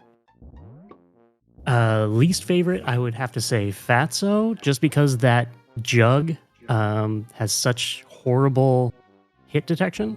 Maybe that's how you put it. Shooting those little tiny corks at that little tiny sprite, not fun. Favorite, Aaron. favorite probably Sorry, Stinky. what? Just favorite probably Stinky, just because it was easy to get through.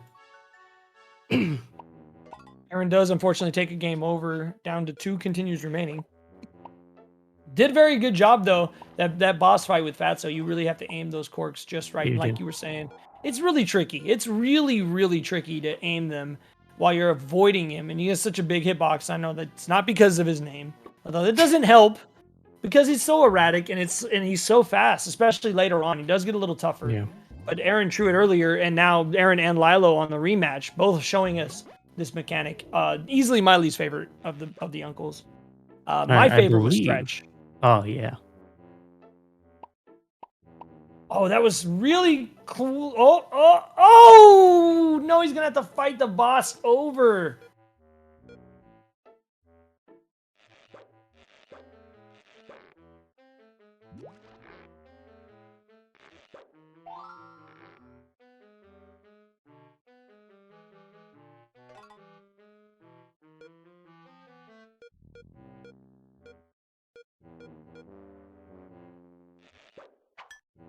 I do like with Stretch how you kind of have to court him and get him to use his umbrella or parasol before you can get a hit on him. That and he's pretty slow. The ProtonJon finally does find the hole that brings him up to get the skeleton key, the thing that's been holding him back for a little while now. He finally has the key, has figured out how to use it, and has unlocked a big shortcut. This is going to allow John, especially with John's level of exploration and the amount of lives and continues he has left, he could get back in this very quickly. And don't forget, folks, he still has all 4 of his hints. So if he needs them, he'll be able to use them. As does Lylovir. In fact, our runner's doing quite well. Only 2 hints used so far, and technically only one of them was actually used. So they're doing quite well without. Yeah, that key literally unlocks a lot of the map.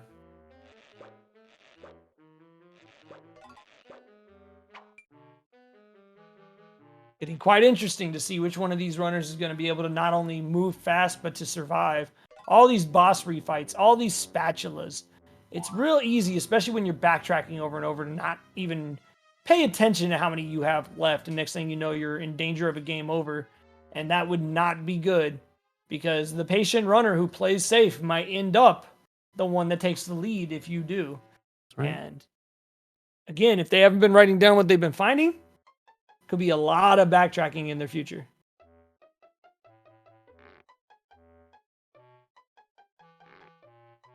And John finally utilizing this key to open up some of these doors. Yeah. It's really going to speed him up. It looks like John got a 3rd vial. Meanwhile, Yogi now finding access to the right-hand side of the map. Now with 4 vials, he's going to be able to really start moving here as he goes. And, well, it's going to be interesting to see what his decision is. Is he going to go down, or is he going to continue exploring this top area? Let's wait and see. John, meanwhile, does grab vial number 3, so technically retying himself with Lylovir.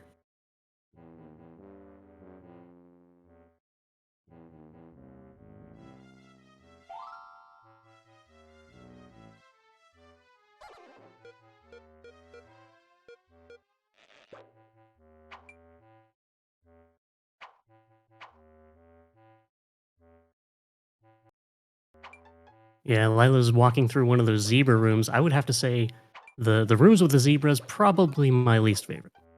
Yeah, I mean, these rooms aren't very much any easier. No. All these books flying around, they respawn so quickly. It's easy for them to overwhelm you.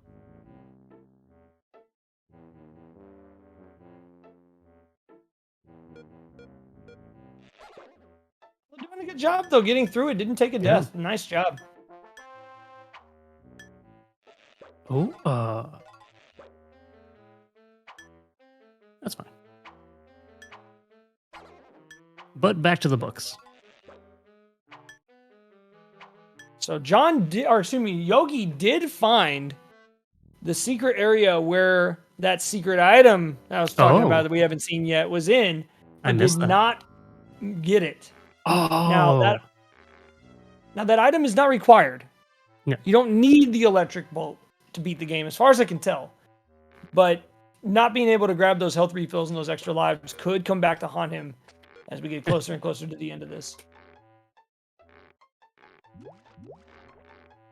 I mean, we've seen some game overs or continues now, so I mean, somebody's got to be getting pretty close to that. What is it, 5th continue? And that's what we're talking about, folks. AaronTruitt might not have any vials left. Don't forget, he had a little bit of a rough patch at the beginning, restarted, used a hint. He's really starting to pick up some steam now, though. As soon as he starts getting a handle on where he is and where to go, he's going to be able to make a lot of headway. And if any of these runners have to start over from the beginning, it's going to instantly put him in the driver's seat. Absolutely. Oh, a 5th vial for Yogi. Yeah, he's really flying along. 2 vials remaining.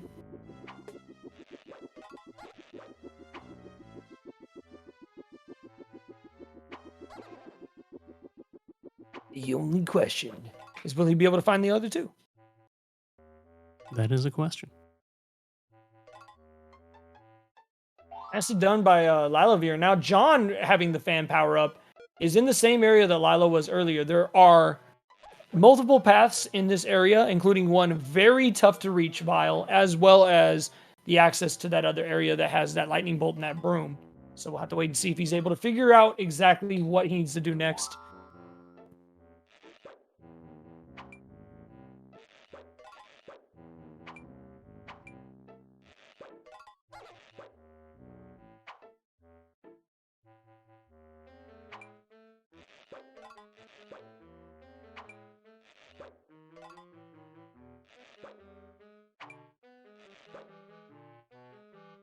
John does find the fork in the road. Let's see what he does. He's going to grab the 1-up. Is he going to go left or is he going to go down? Now, little does he know they're both correct. Just, he needs to take both paths. Let's see if he's able to figure it out. I do not know if Yogi's been in that area. I don't think Yogi has yet. In fact, I believe that's one of the 2 vials he's missing.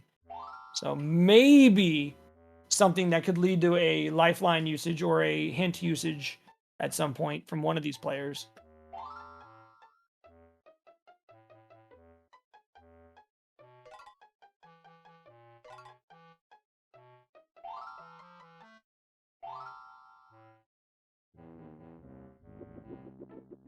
Oh, John going up?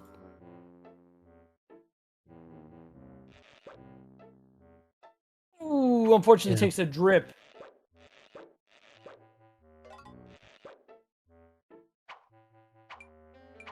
Yeah, I don't know how many times I walked straight into a room, right into a dripper.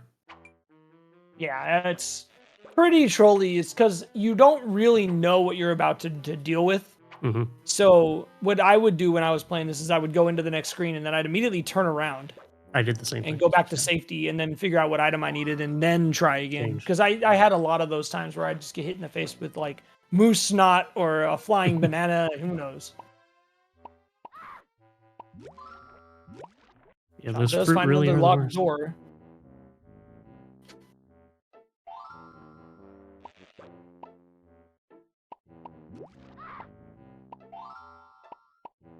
Ooh, barely squeezes by. Nicely done. And then there's more meese. Mooses, moose, mice. I don't know what's plural for moose. I actually don't know. Is it mooses? I think it's moose. Moose. I have no clue. Moose on the loose. Not anymore. They're on the wall. Mises. Moosai. Moose is moose indeed. Indeed, chat. Wiser words have never been spoken.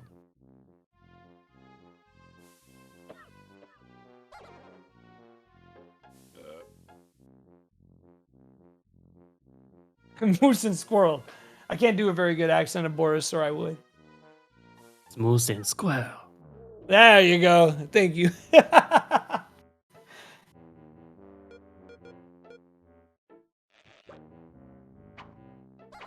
All right, John takes care of the boss. Moves on. Now, meanwhile, Lilo and Yogi taking care of their uncles, respectively.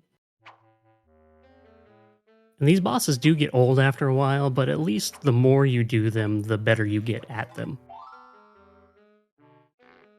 Which Hopefully. kind of makes you feel better about it, I guess. Kind of. And I believe there's still... the further you progress, the more hits they take. Mm-hmm. And they move faster and more erratically. And on top of that, especially when you're backtracking over an area you've already been, and you are just trying to get from A to B. You just want to go back to this spot, and you're stuck dealing with drips, which, again, they don't hurt you. They just make you have to do the room over and over and over. And this is a competition, so they're trying to go fast. And it's like, oh, to the face! Oh! And not only the room that you were in, but the previous room you have to redo. So you might walk back into that room. Yeah. It's like a double hit. Interesting. Now, John does find the right-hand side door that Yogi found earlier. Will he find the secret lightning bolt that will allow him to reach some secrets? Let's wait and see. Down the hole we go. So sneaky. Putting that hole right there. One screen to the right of this screen with the ledge. Let's see if he's able to figure it out. He's going to use the balloon. No. And he does continue on down. Now, if he gets hit, he'll die. Very nicely done. Gets through. Bravo. And gets some health. But now let's see. Does he go back up and check that, or is he going to continue? He's going to continue on. So he missed it as well.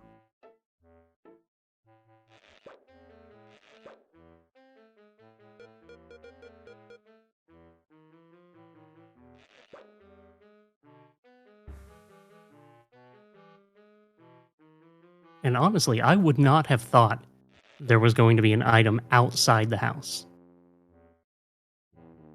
So checking those outside areas, that was not on my list. The only way the game really tells you is that it gives you that little ledge. There's like a little ledge it just puts there out of nowhere. You don't really think about it. I mean, yeah, you might have wandered out, but the game pretty much tells you that you're not going to be able to pick up items without cat. Yeah. So... are you really going to just go out there and look for an item? I mean, even if you find one, are you going to be able to grab it? Probably not. Now, I know I did not grab it in my playthrough, but some of the tech crew did. So we'll have to wait and see if anyone's able to figure that out and get that extra item, which will give them a little bit of extra help.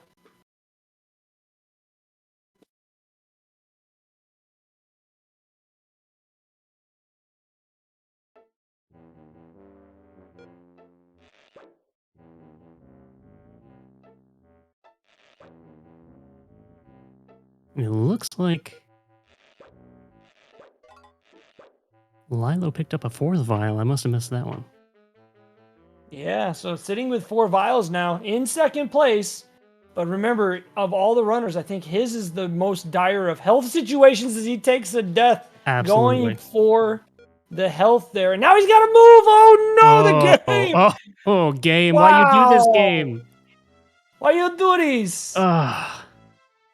Oh, that was just rude. That was rude. How dare them? Oh, and John picks up a 4th. So John now with 4 vials ties Lilo and is back in the race. So now our current vial situation as AaronTruitt gets his first. Aaron's sitting with 1 vial. Lylovir and ProtonJon both have 4. And Yogidamonk, our current vial leader, with 5. Does not mean he's in the technical lead. But when in regards to what you need to finish the game, he is our current leader. Okay, JSR, we have another person who is calling for a hit. Righty. Well, thank you very much, Taters. Folks, operators are standing by.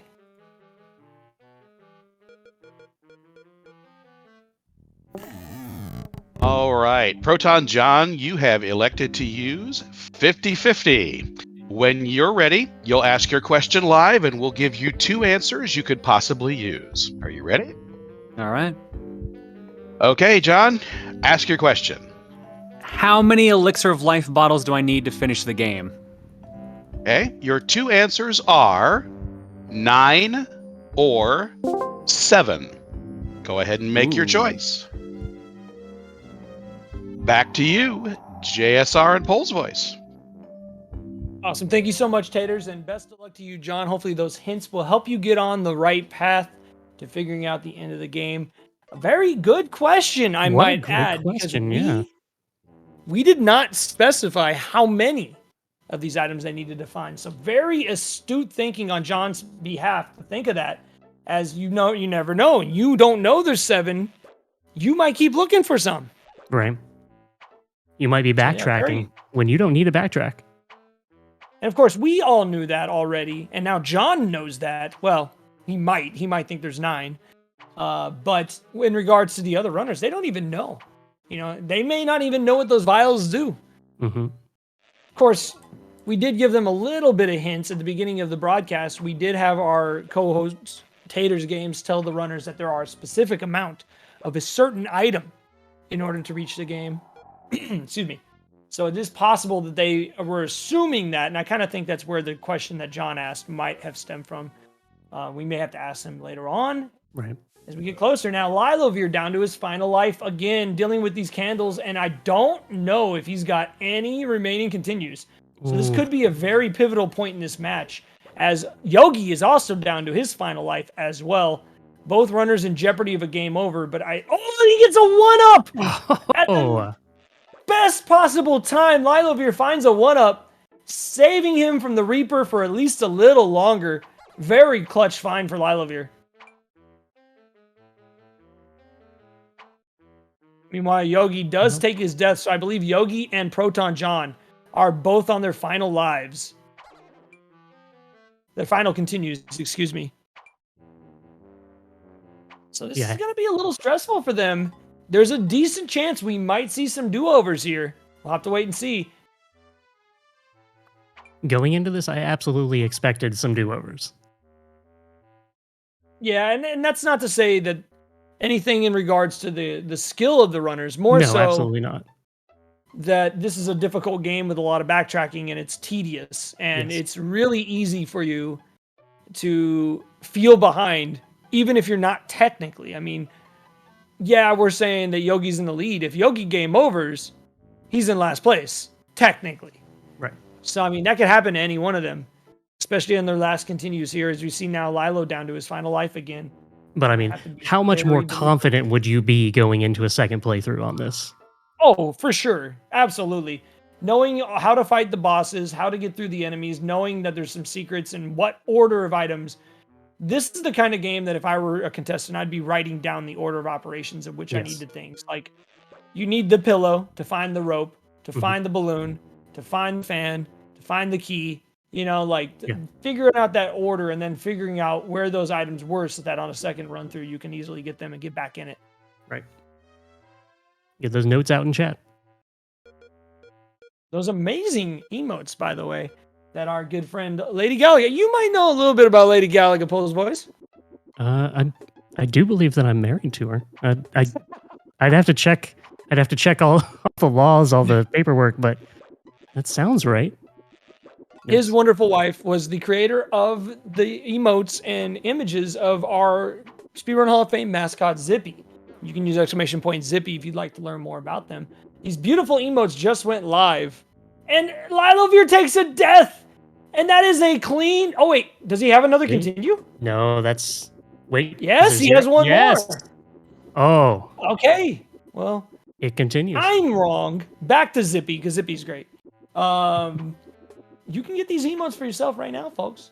They are live and available to any subs of the Speedrun Hall of Fame channel. So if you want Zippy emotes for yourself to spam through other chats, get those Zippy notes emotes in chat if you got them, because I think they're really cute. But also, who is Zippy? Zippy is the mascot of the Speedrun Hall of Fame and is the greatest gamer that has ever lived. I've heard that. Oh, seriously. Did you know Zippy's held the world record in every single game ever? Every game. Yeah. Every single They game. don't go by Zippy. They go by their pseudonym, which is TAS. I'm not sure if you've ever heard of that. I forget how to pronounce it. It's like Taz. Taste? Taste? Yeah. Something. I don't know. Yeah. Zippy is that pseudonym. So if you've ever heard of that speedrun, it's Zippy. I know. I was shocked too. I was stunned. Absolutely stunned. I wish I could do some research on them.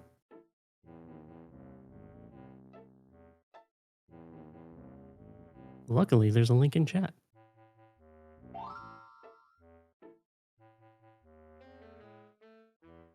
Oh, yes. And that's true too. Lady Gaga did also paint one of the lovely paintings in our first ever charity marathon, which took place just a few weeks ago. It feels like it's been such a long time. As we see ProtonJon now finding this room, and this is going to help him a lot right now. As you see, he's on 0 lives, so this is a huge find. Oh, but he takes a drip! Oh. Right when he was there. And now he's got to get through the plates again on his last life. Oh, dear. Oh. That's scary. Let's see how he does. Yeah, it was a lot of fun. Our first charity marathon raised $7,000 on the button for NAMI, and it was a lot of fun to be a part of. I had a run in it myself, got to commentate a few runs, and you had a run in it too, Pose Boys. I did. I had a race. I had the only race in the marathon with somebody named Lady Galaga. The one who painted that painting. See how it comes full circle? Isn't that cool? Absolutely.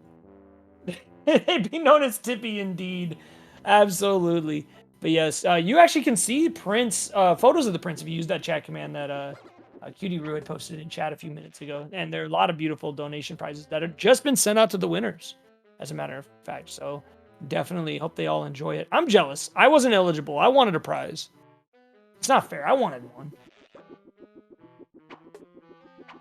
If that print ever becomes available, I want one. I will buy it. Seriously. I want that print. That is such a beautiful painting. I do believe it's already available. Oh, is it? Where can we find these Pulse Boys? We'll find a link. Of course, that goes for a lot of the other donors of those prizes during that amazing marathon, which will be back next year. That right, Cutie Roo, that's what I said. I'm like, I want a print of that beautiful. It's a visualization of the scene in Earthbound where you walk up to the meteor for the first time and it starts glowing. It's so cool. It looks like LG put a link in chat to her store, which contains all of the video game art.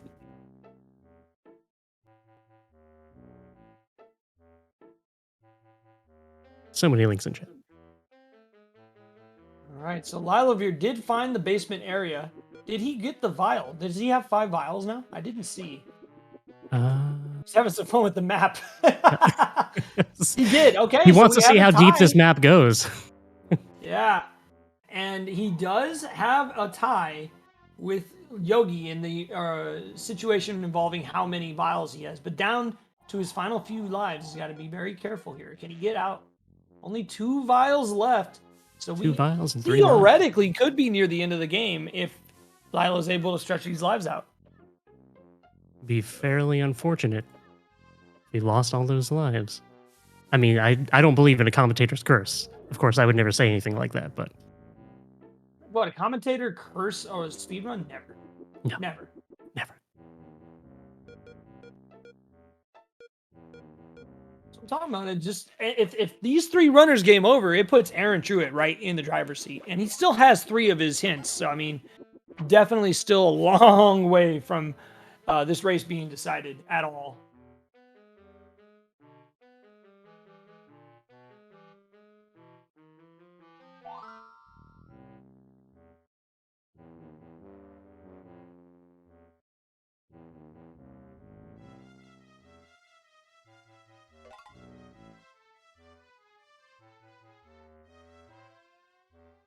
You know, looking for information for this game, I definitely had to look around in quite a few places. Couldn't find a walkthrough. I think the only thing that I really found was the world record video and maybe some like long plays on YouTube. Not a lot of runners for sure. It's kind of an obscure game. It was a late SNES release. Believe it or not, there's actually 2 versions of Casper that are on the Super. Well, technically, the other one is the Super Famicom. Japan got a completely different game than we got. Really? Also made by Natsume, and it's a isometric, like 2.5D kind of. Reminds me a lot of Solstice, a game that Yogi, by the way, not only speedruns but is a master at. A lot of fun. Definitely a game that I know a lot of people enjoy speedrunning. I've never been a big fan of it, but I love watching those runs. I think they're fun to watch, and the jams are some of the best. For I sure. believe it was Fullen.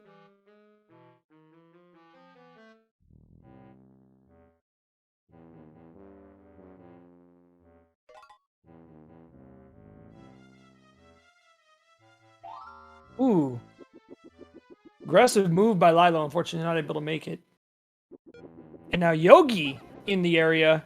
Now remember, Yogi does have 5 vials. So if he's already found one of the 2 on the bottom right, he could be in position to find his 6th here. I have to see his map. Wait and see what he finds on his map here.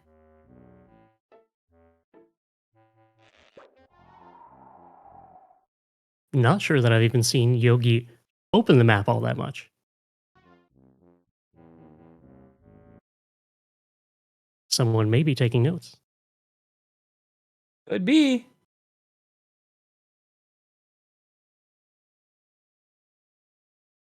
He's having some trouble with these torches. I don't know if he's figured out how to use the fan just yet. Not a fan.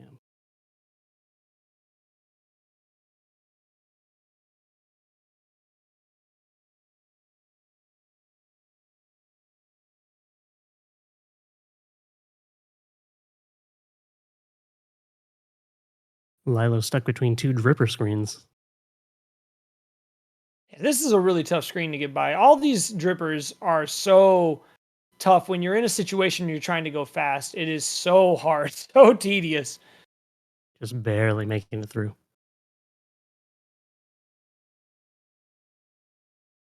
You have to be so careful.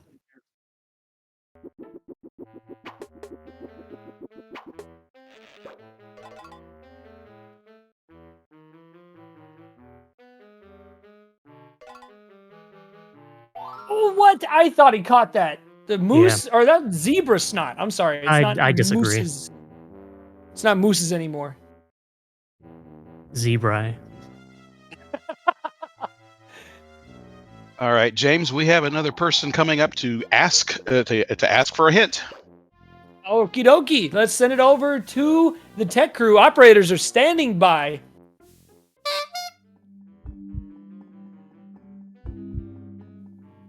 Okay, Aaron, you have elected to ask somebody. So, when I say go, you and your person will have exactly 1 minute to ask your question, and your friend will need to answer those questions before 1 minute is up. Your call to your friend will disconnect at 60 seconds. If you choose to, you can end it early, just say so, and then you can, of course, ask anything you like. So, Aaron, it looks like you have your person as a wild wolf, and are you both ready? Yes. Wild Wolf, are you ready? Yes. Okay. All right, here we go. Go ahead and ask somebody, and the timer starts now. All right. So I've got the first file, and I'm trying to figure out how to get to the second one. I've got my map up on the screen right now, if you can see it. Do you have any idea where I can go? Yes. You need to backtrack to. Do you remember where you got the balloon? I don't remember. Do you know which floor it's on? See, balloon. Balloon is on. Yes, it's on floor 1, 2, 3, 4, 5, 6, 7 from the top. And it was in the... Okay, in that left-hand side there? Yes. Okay, correct. Go back to the balloon room. Yeah. From there, you need to go to the left, take the mirror. Or then to the left, take the mirror again. Left 1 room, mirror. Right twice. Your 60 seconds are up, unfortunately. So we hope you got some help, and thank you to Wild Wolf and Aaron. It's back to you. JSR, Pole's voice. Go ahead and take it. All right, thank you so much, Taters. I hope Aaron was able to get a little bit of the direction that he needs in order to make some progress here. I know it's a lot of pressure, and especially in that short amount of time. It's a lot of pressure. To get all of that out within a minute, Yeah, it's a lot. And it puts a lot of pressure on both the runner and the help giver because it is such a it's such a short amount of time, and because they don't know what they're going to ask, they kind of get put on the spot just as much as the runner is. So it's scary. I feel like they did very well to hopefully give Aaron a little bit of a direction he needs to go. absolutely.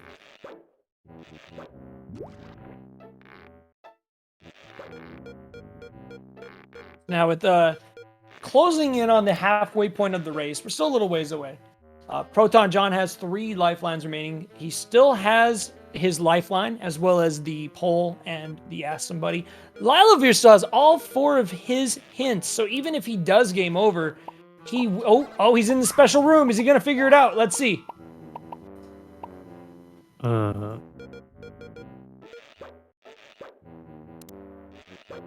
Lilo also on his last life. This is a big spot for Lilo. He's gonna land her on the ledge. Is he gonna check around? Let's see. Oh, Let's he see if is. he checks around. Okay, so he goes left. He needs to go right. Is he gonna go right? He's going down. He's going. Come on, go right. You know is he Lilo's gonna gonna do check it? everything. Oh, he's going, and he dies! Oh, Oh my goodness! oh, you hate Game to see it. over! Lylovir has to start over! Oh dear, and just like that, we have a lead change, and Yogidamonk is our new leader. Oh, that is rough. I am so sorry, Lilo. Good news, still 2 hours. Over 2 hours. You can do it. We believe in you.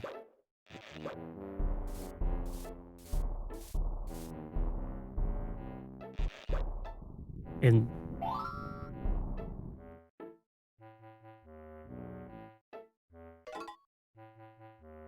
with how these continues to work, these are absolutely anybody's game. Yeah, Lilo resetting for his second trip through the game. Definitely not over yet. He's still very much in this, especially can remember, the other 2 runners aren't that far off a game over in their own situations. Though Yogi is doing quite well, chugging along. If he finds these other 2 vials, we could see an early finish. He is in the area that leads to the next vial. Let's see if he's able to figure it out. He's in the mirror room. So if he can get this mirror, he's going to end up with 6 vials here. So he's looking in great shape. Looks like Lilo may be contemplating a hint. I'm not sure.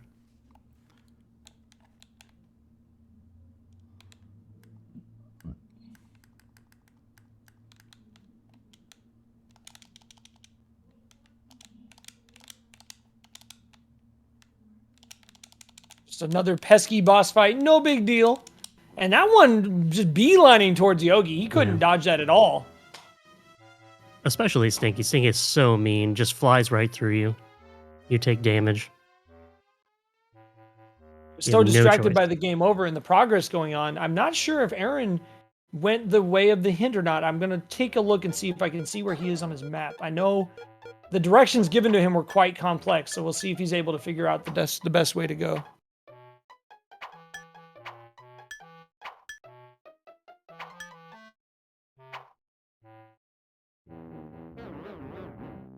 It looks like he's making his way to that area.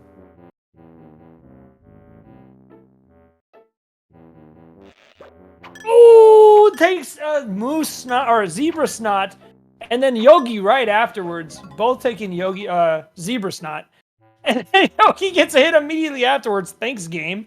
Just respawn me right in front of the snot. That's awesome. Ooh, clever solution there by Yogi to get by. That was pretty cool. Thinking outside the box gets through. That was really awesome. Now, doing that, you do take a hit, but is it worth it? I would say yes.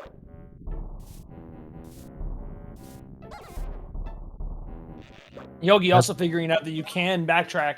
So he's looking good, but then Cat gets hit in the foot with snot, and that's apparently enough for you to fight these books all over again.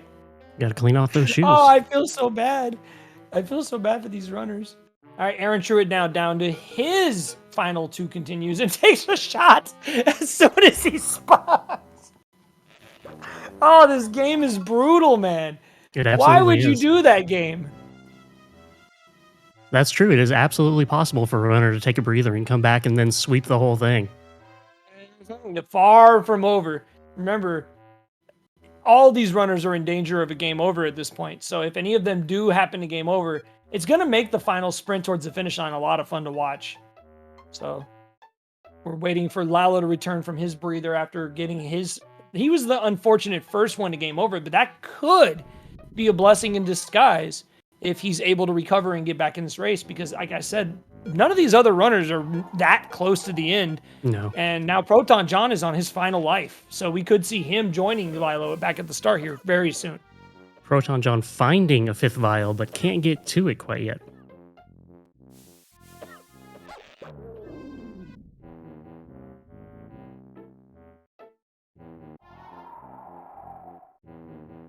It looks like that balloon strat for Yogi does not work every time.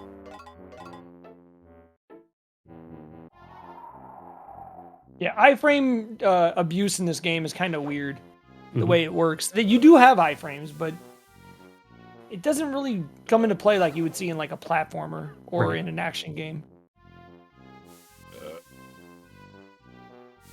Good dodge there by John. Now, Yogi is in a very interesting area. He's headed back towards the right side of the map where he was earlier, where one of the 2 vials he's missing is. And now ProtonJon finds a vial. Is he going to be able to get it? Yes, he is. So now ProtonJon, despite being near the end of his current run, has 5 vials and has tied Yogi for the lead. So we'll see if he's able to stretch this life out. Got a long way to go. And chat, by the way, if you notice he was in a room with a locked door, he didn't try to open it. He took the mirror and it warped him back to the start. Oh, no. I wasn't even able to get it out in time. Oh, what a troll. The one-way mirror. Now realizes what has happened.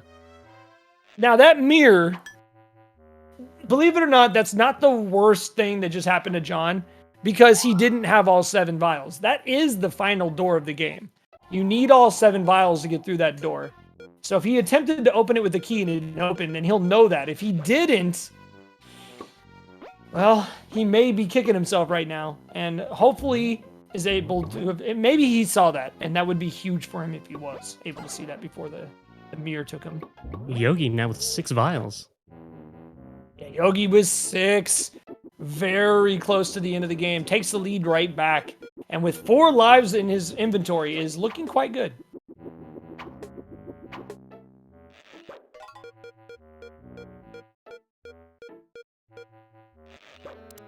And that was the one on the left that I was worried about. There is a 7th. And that 7th vial is near where ProtonJon was with that one-way mirror. I don't think Yogi's seen that yet. So if Yogi's able to find that, he might have a chance at making a run at the final part of the game right here on this one continue. So he's in the driver's seat if he's able to get there. Oh, he absolutely has a chance to do that.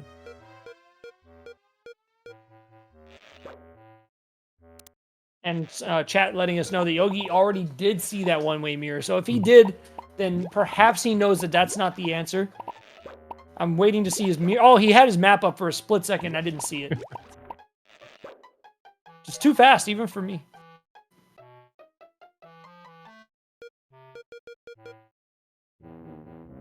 Good dodges there from John. Down to his last 3 hit points. Playing very well. All these runners doing a fantastic job. Now we see Lylovir back underway. He's going to be making quick time. So now this race, as far as Lilo's concerned, is loop 2, right?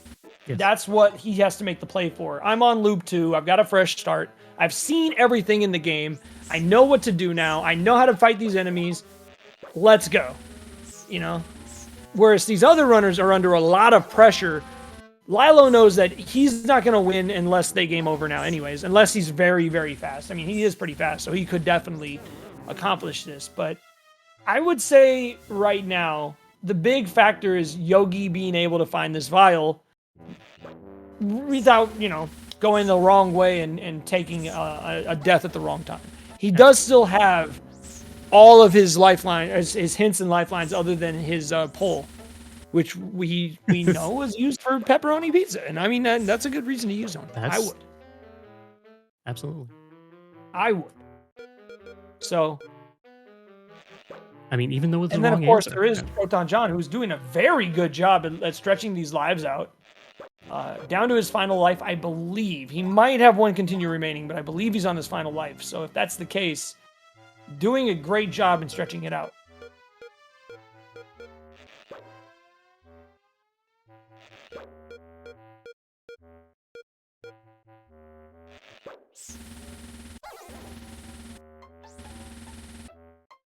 Yeah, I think He possibly does take a hit John's from on a the last candelabra retreat. here. Hmm.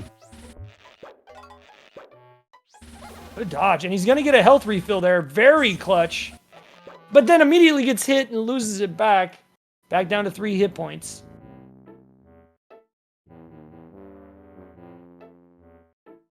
He's in the ballpark for the 6th vial. This vial, Yogi has definitely already found. Yes.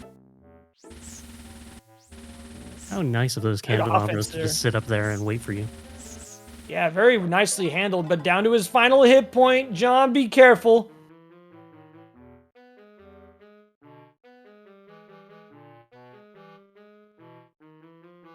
Checking outside, nothing there.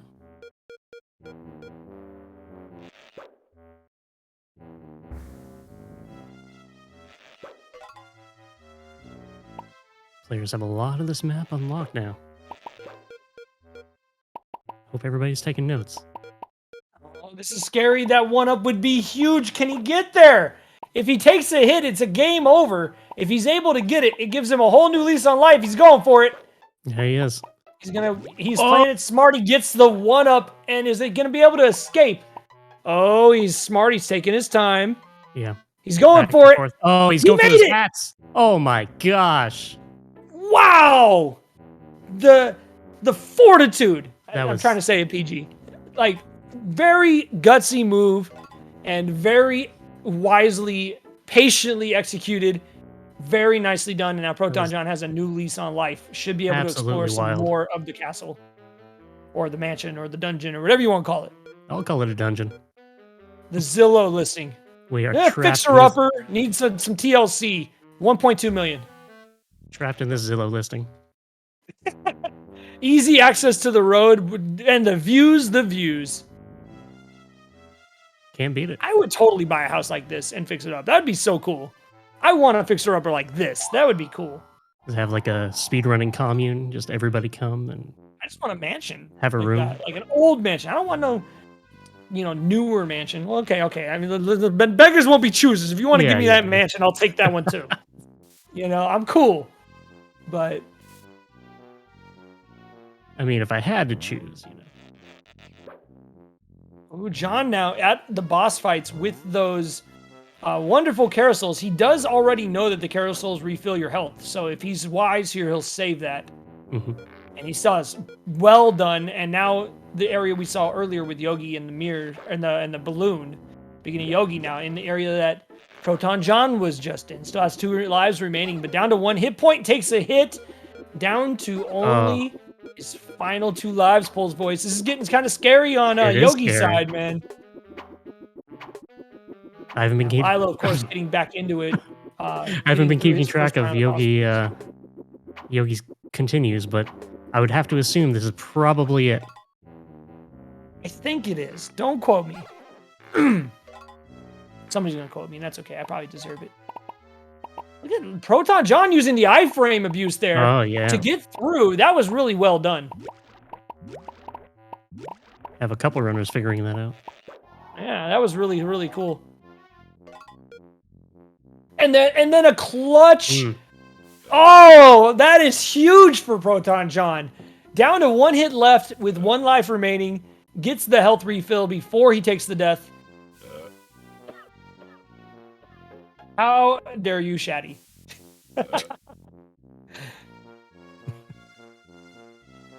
Quoted. Oh. AaronTruitt takes the game over. Oof.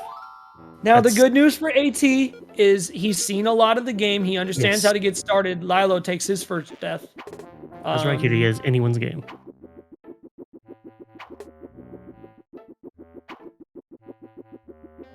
Aaron will probably take a few moments to take a break as well before he regroups and goes in loop number 2. Now half of our field now has experienced the pain that we felt in our prep for this event, where you just have to suck it up and start over, and you really don't want to, but it does go a lot faster the second time. I think Lilo's kind of already seeing that now. He's making great progress for his second loop here. And now John with 6 of the vials has now tied, and he's also seen the one-way door. The vial he's missing is on the other side of that one-way door, and the point to access that is very near where John is right now. So I'm not going to say, oh, he's going to snipe it. No. I mean, he's on his last couple of lives and has been playing out of his mind to stretch these lives out. It's been very cool to watch, but he's going to have to be careful. We still have the boss rush and the final boss at the end. Let's see if John can figure out where that final item is as AaronTruitt begins his second loop very soon. And Yogi with the strats. Let's go. I love it. Thinking outside the box, using the balloon to get by. That was really cool. And finds the 7th vial, folks. Oh. Yogidamonk has is on. 7 vials. Okay. He's seen the one-way door. He has knows. all 7 vials. That's the good news. You want to know the bad news, Pole's Voice? You look at that lives column. What is the bad? Oh, that's a 0. Oh, that's a 0. And I do believe he's on his last life. This is going to be extremely scary.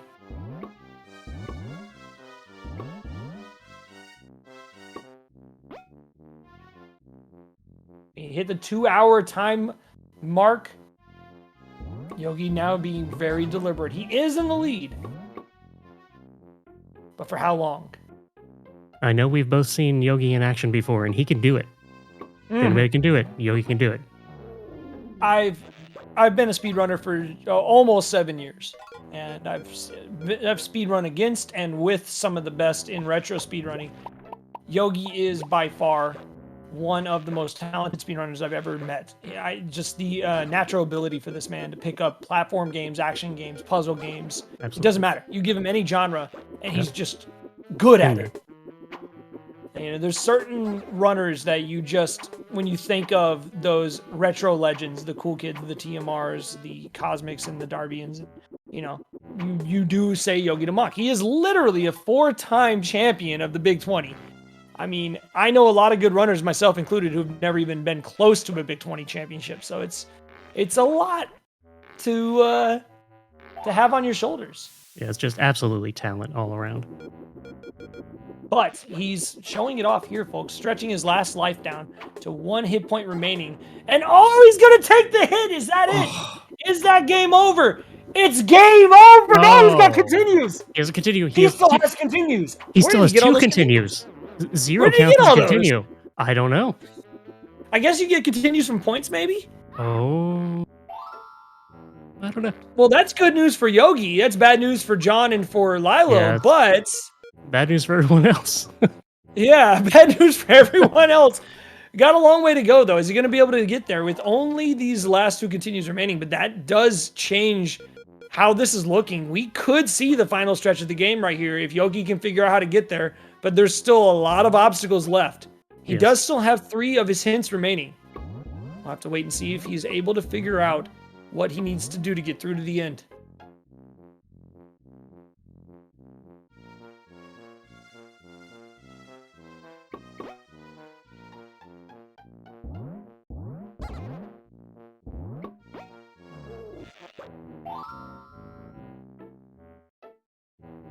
Now, was it Yogi who took the 50-50 that asked about the vials, 7 or 9?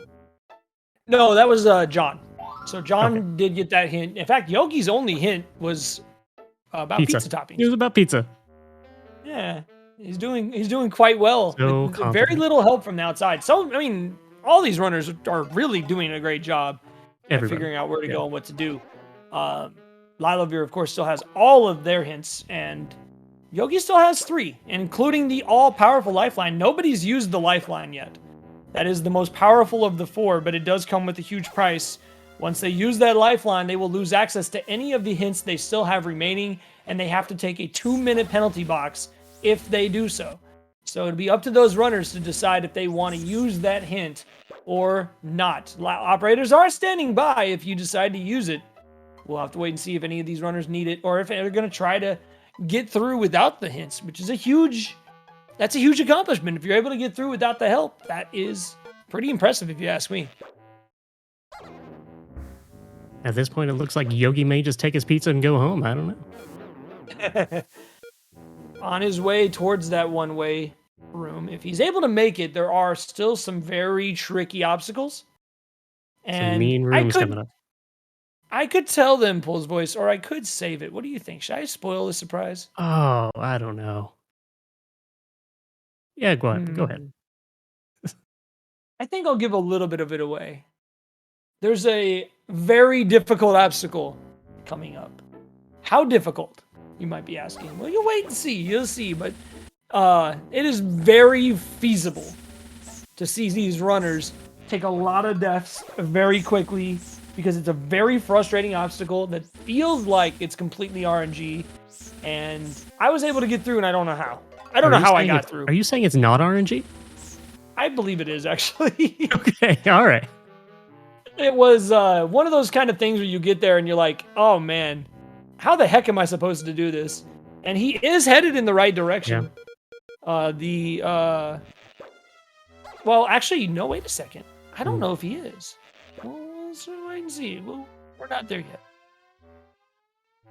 Okay, yes. No, he is going the right way. Okay, so he wants to take the mirror that's right above this area of the game that he's in now, and is very, very close. If he's able to grab that mirror, it will warp him to the final area of the game, where he's got to get past that very tricky obstacle. And then after he gets past that obstacle, it's time for the boss rush. So still very far from over.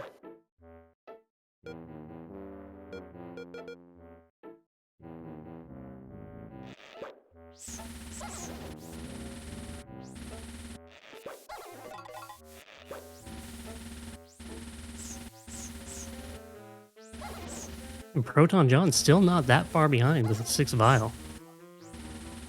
Yeah, no, John is doing a tremendous job, but he's down to 1 hit point. He's got the carousel right there. He takes a hit. Does he have continues? He does.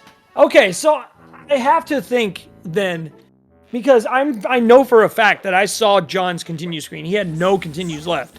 So the only thing I can think of is that maybe at a certain amount of points you get a continue. That's what it seems like, yeah.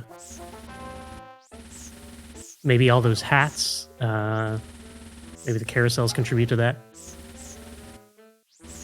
Yeah, unfortunately, not a lot of info about this game, so we actually don't know. We might be figuring that out along with these runners as we see John with a new set of lives taking a lot of damage, but if he can finish off this torch, he's going to get a refill. There it is. Nicely done.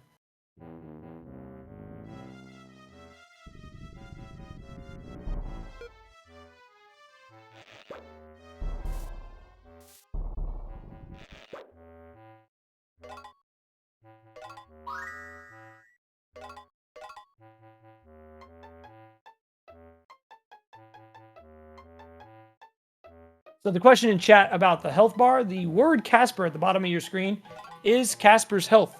The letters light up for each of your hit points. When you take a hit, they go dark. As you can see on Lilo's screen, he currently has, well, 1, but he's going to get this and it'll give him 2. Back down to 1 he goes. And there are very limited health refills in the game, so they've got to be very careful about where they decide to take those refills when they find them.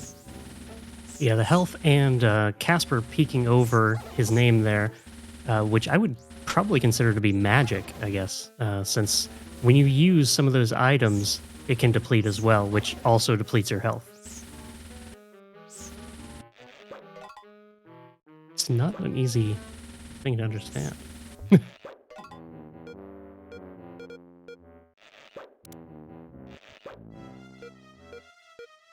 But as this does use the engine from A Boy and His Blob, just another game that does not hold your hand. Yeah, it's not an easy game to figure out, and these runners are doing a fantastic job of figuring out exactly where they've been, where they need to go. And now, with us so close to seeing a possible run towards the end, we'll have to wait and see which of these runners elects to use a hint, or if they're going to try to tough it out and get through without help. And, well, we're very close to seeing the end of the game, if and only if they can survive. And John now, of course, at 7 vials, is in kind of a similar situation, not that far behind. So John now climbing out. We do know he has extra continues in his pocket. We could see both of these runners going for the end at the same time. And now that Yogi's used that mirror and has warped back to the beginning of the level, it'll be interesting to see if he's able to get back in time. Now, Lilo making very fast time, already back to the key. So he's doing phenomenal in getting back into the run.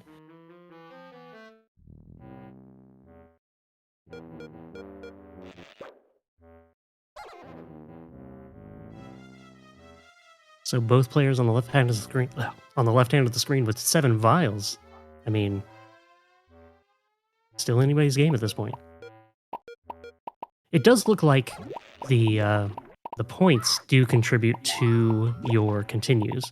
So if we're saying that ProtonJon had 3 extra continues, he also has 300,000 points. So let's say probably 100,000 points is a continue.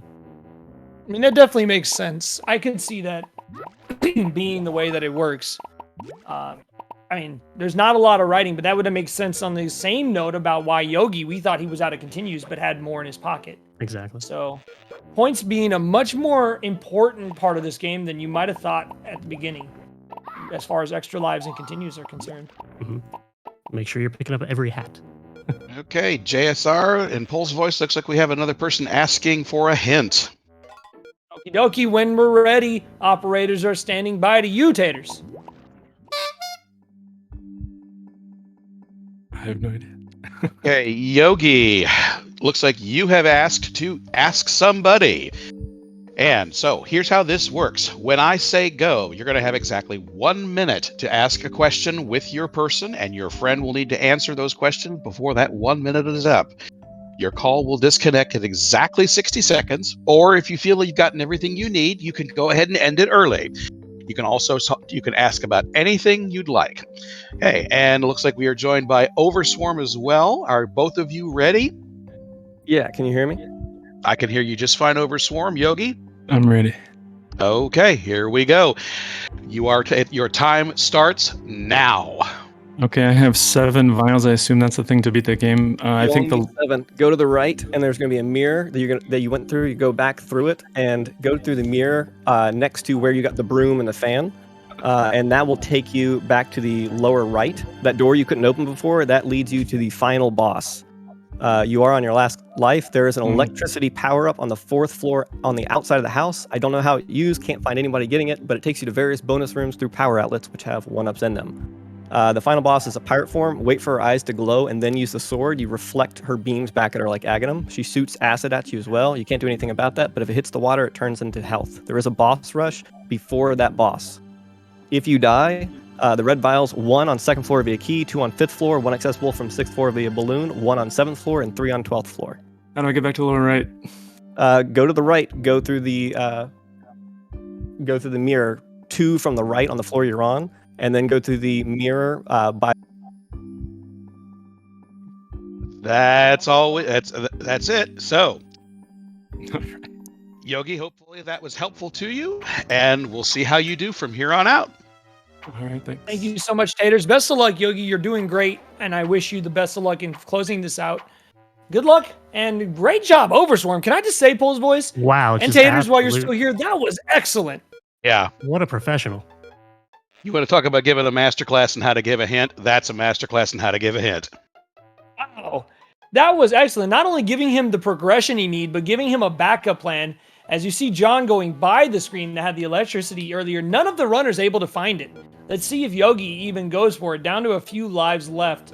Now, I am curious. Overswarm did mention a mirror that takes him back to that lower area.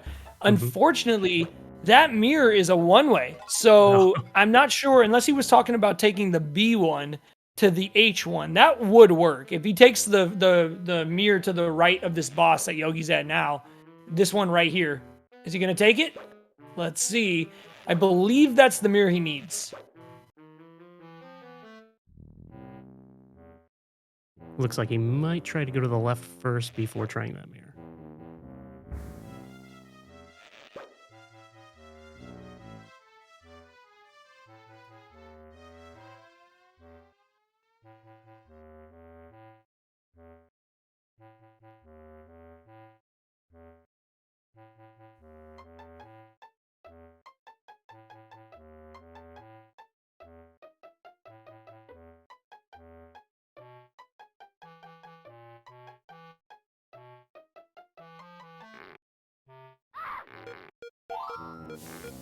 Now, Yogi, of course, with 2 remaining hints, including the Eponymous Lifeline, the most important one. And we'll have to wait and see if he uses it. That was a lot of good hints that he received from his helper, Overswarm. Of course, Overswarm's a very accomplished speedrunner in his own right. And honestly, would probably do great in this competition in the future. Hint, hint. Just saying. Hint, hint. You know, I want to use a Lifeline. I want Overswarm in a future episode of Lifeline. I think that'd be fun. OS definitely had a lot of good information. Hopefully it's helpful. Yogi set up for a stretch run. Will be interesting to see if he's able to stretch these last couple lives out. I believe he does have 1 continue remaining still, maybe? Possibly? I believe so, yes. Well, Yogi I don't was on. know if that's the mirror he needed. I can't remember. And to be fair, the map that we're using as reference is really kind of vague. It's kind of hard to tell. But he did. That's the correct mirror. He's in the right spot of the castle. John is also in the right spot of the castle. Oh dear, Oh it's my on. goodness, they're in the same area of the castle right now. Or the mansion or whatever. Of course, John down to his final 2 lives. Let's be careful. But they're both in their neighborhood that they need to be. Yep, who's going to figure it out first?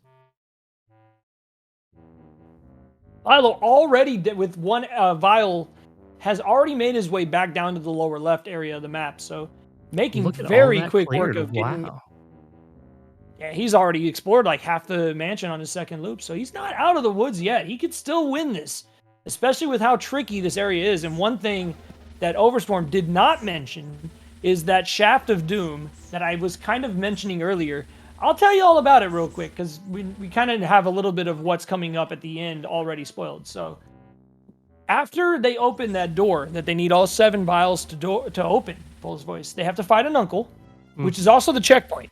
You have to fight an uncle. After the uncle, you immediately descend down a 6-screen shaft filled to the brim with those axes that you have to dodge. And oh, by the way, if you die, you go all the way back to the top of the screen where you have to fight the uncle again.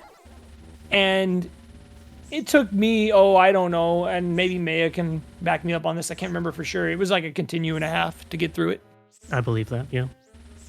And I don't remember how I did. I really don't. I'm sure it's a blur. Yeah, that uncle. It was kind of one of those things where I got through and it felt lucky. These are very talented gamers and very, very aware of their situation. So we'll definitely see how they're able to do. It's going to be very scary if they happen to get stuck in a death loop, especially ProtonJon now down to 0 lives in the tank. He's got to be very careful here. Yeah, that shaft just feels like it's not going to end. Milo now getting extra 1-ups, actually skipping the 1-up, moving so fast through it and still has all of their hints. So, I mean, Lilo could, in theory, snipe this if they're unable to get through that boss rush without a game over. Oh, it's definitely feasible. And Aaron now back underway, making some good progress as well. And again, folks, I just want to remind everyone out there, if you're not already following all 4 of these runners, If you like good variety video game content, speedrun content, and casual gameplay, randomizers, the whole shebang, they all do phenomenal work over on their channels. Make sure you follow ProtonJon, Lylovir, Yogidamonk, and AaronTruitt. And oh, by the way, follow my wonderful co-commentators, Taters Games and Pole's Voice. Y'all have been awesome to work with so far tonight. You the best. No, you. And it's just been a lot of fun to see all the different things that have popped up as the Speedrun Hall of Fame makes its way into the world. We hope you all are enjoying the content. We have another show that I want to mention real quick to folks. If you haven't heard about this yet, coming up on November 30th, that is the final Wednesday of the month, and this will be a monthly show just like Lifeline. My good friend LOZ Cards Fan 23. If you don't know him, you'll know him if you watch this show. Here we go, by the way. ProtonJon into the shaft of doom. Here we go. I will hold that thought. We'll come back to what I was about to say in just a moment. Let's see how he does. He's on his last life. Hold, please. Oh, dear, he's going for it. Oh. No. Oh, is that it? Is that it? I think he has one more continue. One more, yeah. He was on Okay. the 0. No, it's got 2 more. It's on. Oh. You'll see how tricky this is. He's going to have to get by the uncle and then get down that shaft without dying. This is not easy. But yes, LOZ Cards Fan 23 will be hosting alongside 9 wonderful speedrunners. They will be competing in a game show marathon. Now, you might be thinking, what, like this? No, this is a speedrunning game show. Frame Show Night will be a marathon of game shows that are built around speedrunning. So your favorites, Virtual Jeopardy, Virtual Press Your Luck, and Virtual Wipeout, hosted by LOZ Cards Fan, based on speedrunning trivia, played by speedrunners. 2 hours of excitement that will be debuting November 30th right here at twitch.tv/Speedrun Hall of Fame. Make sure you follow so you don't miss any of that exciting information. Here we go. John now into screen number 4, takes the hit, takes the death. He's going to have to try again, but he's going to have to fight the uncle again. And this is why this is frustrating. It's real easy to get tilted.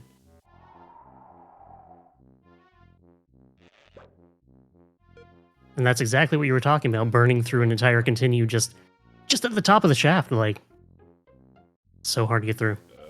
Yeah. Other fun content we want to mention is, of course, Lifeline will be a monthly show, so this will be back in December. We hope you all are enjoying this month's episode. Next month, we'll have a new game with 4 new speedrunners, and you could be on Lifeline if you're a gamer and want to take on the challenge.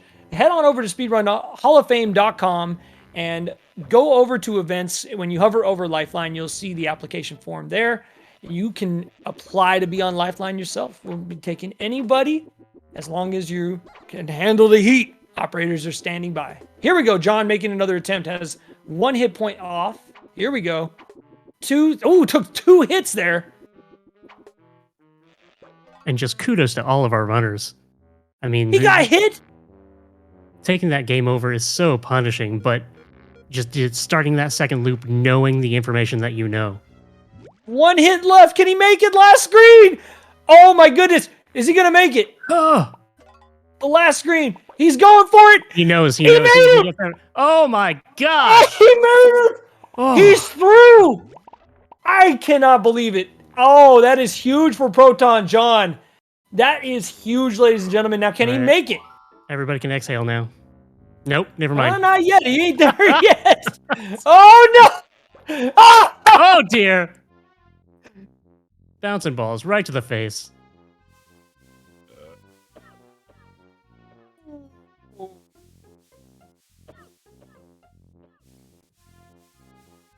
What an absolutely punishing game. Yeah, this is a rough area of the game right here. Right after you get down that horrible shaft. Luckily, he hasn't died. I don't know if the death makes you do that over. Get to the bottom and you remember think, for oh, sure. it's over. No. Well, he took the death. Let's find out. All right. Right in front of that carousel, too. Yes. Okay, no, he's fine. Yeah.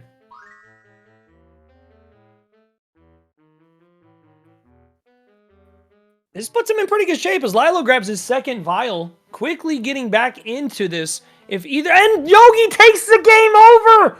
Oh no! Oh my gosh. Just like that, Yogi falls into 4th place. Lilo jumps into 2nd, and this game is John's to win or lose right here.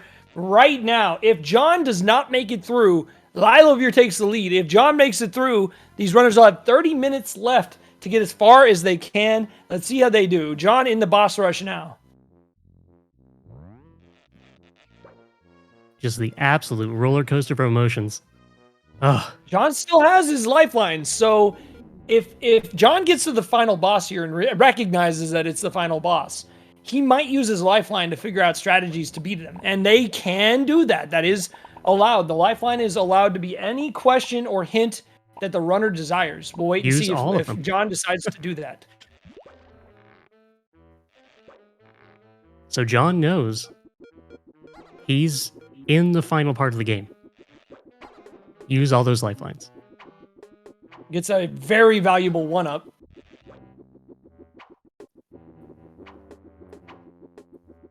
Walking into the boss rush. Still with 3 lives on this continue.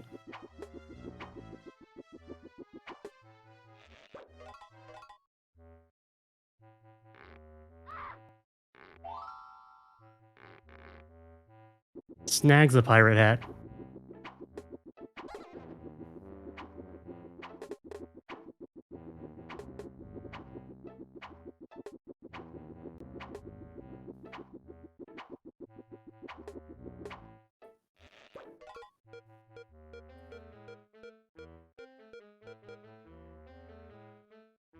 Oh, is he pausing to get a hint? We'll find out. It could be. Let's see. He has reached the final area of the game. Now, I'm going to spoil it, folks. This is the final boss.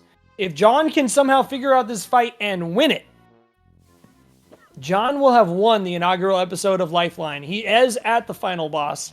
Currently in second place on their second loop is Lylovir. Currently on loop 2 in third place is AaronTruitt. And in fourth place, Yogidamonk, who unfortunately took a death on the way to the end, has to start all the way back over. It's just part of the game. It happens. It does happen. And it's unfortunate, but yeah, that's the game. Yeah, but I unfortunately did not make it through all the way. And then Lilo takes the death. Ooh, has to fight the uncle over one more time. All right, JSR and Pole's Voice, we have another person who is asking for a hint. Kidoki, I'm going to send it to you. Taters, operators are standing by. All right. Okay, ProtonJon, you have elected to use Ask Somebody. So, here's how this works. When I say go, you will have exactly 1 minute to ask your question, and your friend will need to answer those questions before 1 minute is up. Your call to your friend will disconnect at 60 seconds, or if you choose to, you can end it early. And you can ask anything you like. So it looks like your person here is Cerebro. And are you both ready, Cerebro? Mm-hmm. And John? Yep. Yes, I am. All right, here we go. Go ahead and ask somebody. Your clock starts now. Ryan, I'm at the final boss. What do we do? Nihongo de shaberarete. Don't you dare. Kerrigan has 2 attacks, Acid, Spit, and I-Beams. Transform into the pirate. Casper will be able to shield with his sword. Wait for Kerrigan's eyes to glow. Use the sword. The I-Beam will deflect back, hurting her. Her Acid Spit will evaporate into wisps if it hits the water in case you need energy. That's everything on the guide. That's it. I don't have to do anything extra. It is just deflect the lasers back at her. Deflect the lasers, and if it hits the water, you get health. Okay, cool. Thanks. Have fun. All right, we'll go ahead and call it there, and that's that. We will go ahead and send folks back to their rooms, and that looks like everything there. JSR, back to you. So and Pole's Voice, take over. Thank you so much, Taters. That's a huge hint. Now ProtonJon has everything he needs.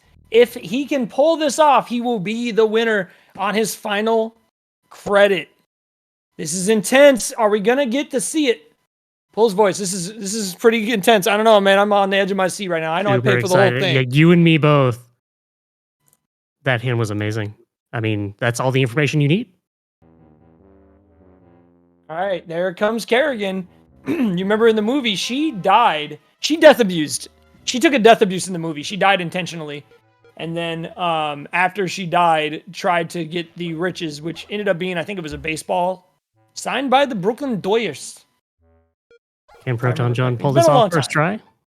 try? Ooh, almost got the laser, and then misses the follow-up laser. Now he knows what he's looking for. Takes a hit. He does have 6 hit points. I will let you know that he has to deflect 7 lasers.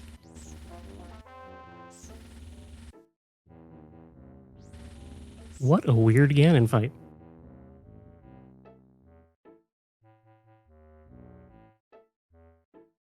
And then, of course, as you see, every time those snot bubble thingies hit the water, a wisp of energy shows up. Misses the laser. Gets another laser, deflects it, misses! Oh, RNG, please, come on! Oh, that was brutal.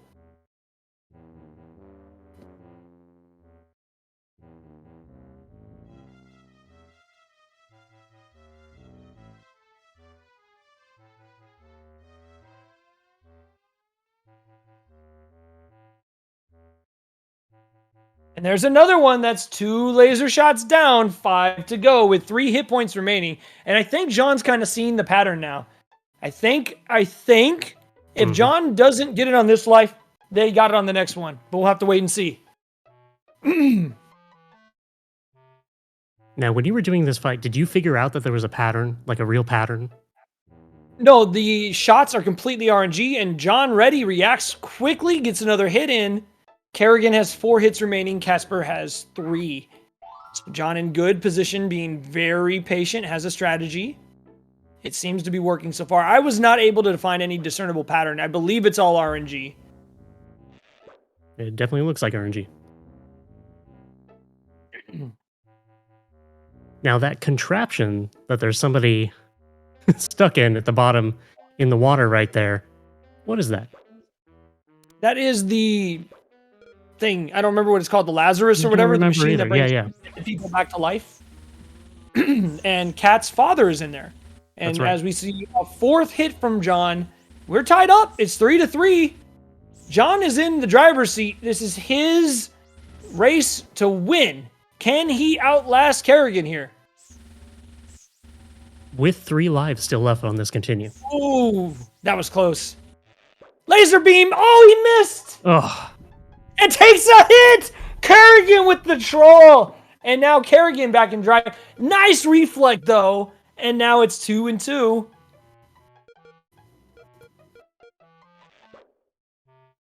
Who will outlast the other? And I don't think ties count.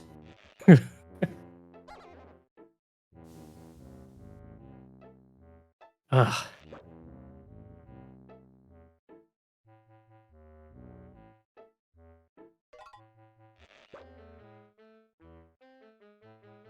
And then now Kerrigan just being a total jerk. Look at all these boogers. Yeah. Nobody gets the shot, but he gets hit. The double. You got the double. Both of them down to 1 hit point left. This is incredible. I can't even watch the other runners. I'm glued to my screen right now. Will John get the hit, or will he have to fight her again? Oh, Ooh, nice yes. dodge with the shot. Oh Now, my as long as- gosh. I think that's it. That's GG. That's it. It's over. John did it. GG's. GG. Congratulations.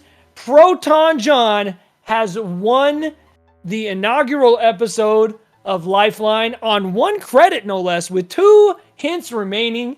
What a game. I can't believe you got through that. That was clean. Just absolutely wow. Wild.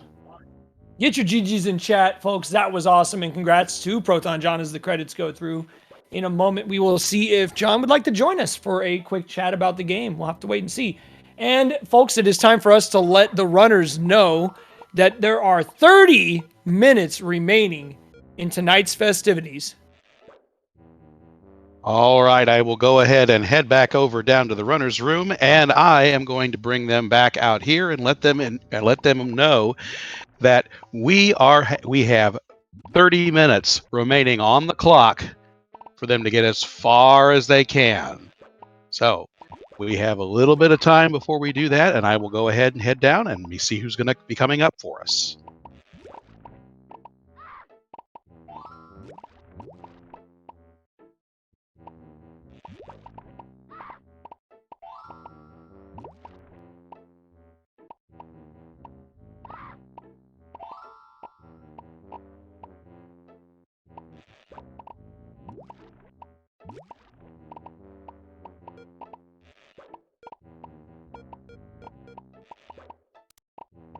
Meanwhile, as we sit here looking at the carnage that has been laid upon us during this exciting race, folks, of course, don't forget to follow all of our runners tonight. ProtonJon, incredible showing.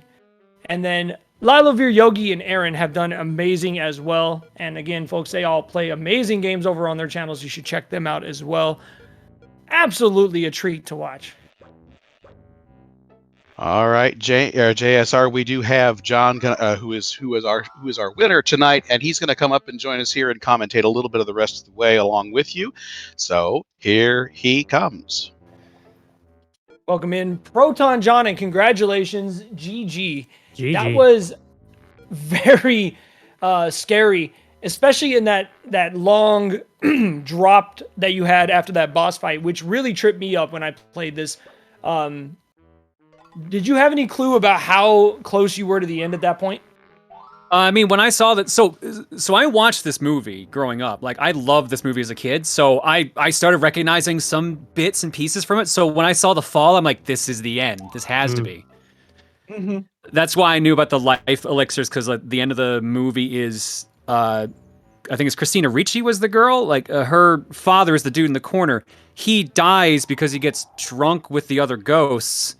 And then you have to use all the elixirs you find to bring him back to life. Yes. And you have to fight, she's like the real estate agent or something like that. And you have to defeat her, and then she opens the treasure chest saying she's got all she wants in her life, and then that's what makes her disappear at the end. But when I had like 2 or 3 different ways to go, I'm like, I don't know which one is which, but this one's making me fight more of the uncles, so I'm thinking maybe wait. And then when I hit that mirror that warped me back to like the start of the game, I'm like, okay, that has to be the final path. Yeah, there was a lot of back and forth between you and a lot of the other runners. For the majority of the race, you, Lylovir, and Yogi were neck and neck, back and forth. Lilo was actually building a pretty large lead at one point, but unfortunately was kind of playing a very aggressive style, and he was the first person to game over. And he has been quickly recovering. He's currently sitting in second place.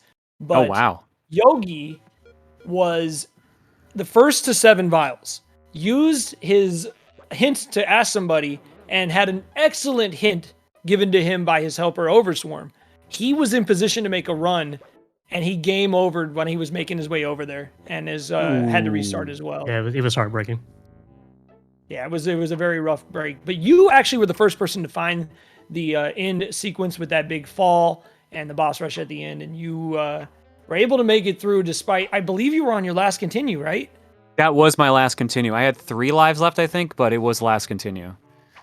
Wow. And excellent usage of the Ask Somebody to get yourself in a position where you didn't have to go through the same rough patches that I or any of the other folks might have to if they don't have that hint. So you were able to take a little bit of a time out and get a little bit of a breather and some confidence going into that fight, which I don't know if that helped or not. It definitely helped. Like, having an actual strategy to go in instead of trying to wing it. I would have definitely been trying to deflect like those green goos at that point. So yeah. I'm glad, because she didn't want to fire the lasers for so long. So yeah, the winner of our inaugural episode of Lifeline, this was a newer concept. We were hoping that folks would really enjoy it, and I would love to know, how did you feel about the game show's format? Was there anything you would change or anything you really enjoyed about it? So I've done a bunch of blind races before. Like, I used to be a regular on Cuso Grande, and it's nice being like, okay, I actually can't figure this out on my own. Like, give me, like, what's a good hint I could use that helped? Like, legitimately asking how many bottles I needed to finish the game gave me a good sense of, like, okay, I don't think I missed anything, because this feels like endgame, and I have 7, so and it doesn't seem like there'd be a room for another 2, so this has got to be it. That was a great question. Yeah, tremendous job by all of the folks that helped out during the run. The different people that were used in the Ask Somebody Lifeline, or hint, I should say. Definitely, everybody did a tremendous job. Overswarm came in for Yogi when Yogi used his, and had an entire game plan, and was just telling him, all right, if you game over, go here, and you miss this thing here, go there. And it was really, really well thought out and really well done. He squeezed a lot of information into that minute. It was pretty cool. But I'm actually surprised I pulled that off, considering I struggled finding the key at the beginning for quite a while. And then, when I got turned around, I legit was like I'll admit, I'm tired right now. So I, like, at one point, I'm like, how do I get back to the path I was on? Like, I think I took the wrong warp like 3 times trying to get back there. yeah, it was kind of a little scary at first because that is such a tucked out of the way part of the map, and it's a very specific path to get there. And when you miss the key, because you were in the lead at that point, but Lilo and Yogi had both found the key, and that did kind of set you back at first. But I think that kind of gave you a chance to get a lay of the map, a little bit of the lay of the land. I think that kind of helped you because you were the only person, the only one of our 4 that did not game over a hard game over. So, and very that's impressive. that is only because I went back to that room and got those 3 lives. I was not able to do it, and I had the map. I struggled mightily with this game, but it was a lot of fun. And I mean, I'm kind of weird. I'm very much into Kusage. Is that how you say it? Yeah, Kusoge and Kuso Grande. Yeah. I'm into. I mean, that's literally what I do on my channel. Is I'm doing a speedrun project I've been working on for 4 years called the Angry Video Game Nerd Trials, where I speedrun every AVGN game. But I love bad games. I love this kind of challenge. A lot of people don't. Seeing that kind of patience, the experience that you have definitely shined through. It was very evident that you were very comfortable, even if it didn't feel that way. Thanks, man. I appreciate it. Yeah, no, I'd love just getting thrown a game for the first time and just trying to piece it together. It kind of reminds me a lot. This format reminds me a lot of like how it was when you were a kid and you'd rent a game. You had no idea what it was like. You bring it home. You don't know anything else other than the little manual, and sometimes you didn't even get that. Didn't get the manual. You didn't. Yeah, like you didn't have the internet. You could only maybe beg your parents to let you call like the Nintendo Power Hotline or something, and that was it. Like that's all. If you're lucky. And, oh, my dad would not let me call this hotline. Heck no, it was like $4 a minute. Yeah. The funny thing is, I actually know about this game, like know of its existence, because of Nintendo Power. One of the first issues I ever bought covered this game, but I couldn't remember anything about it at all, other than like you're a weird cursor, essentially. That was so I had like these vague childhood memories of like, man, like you just gotta like transform into things. I have no idea what else. I never figured out how to even get into those secret rooms that require like a light switch or a light socket.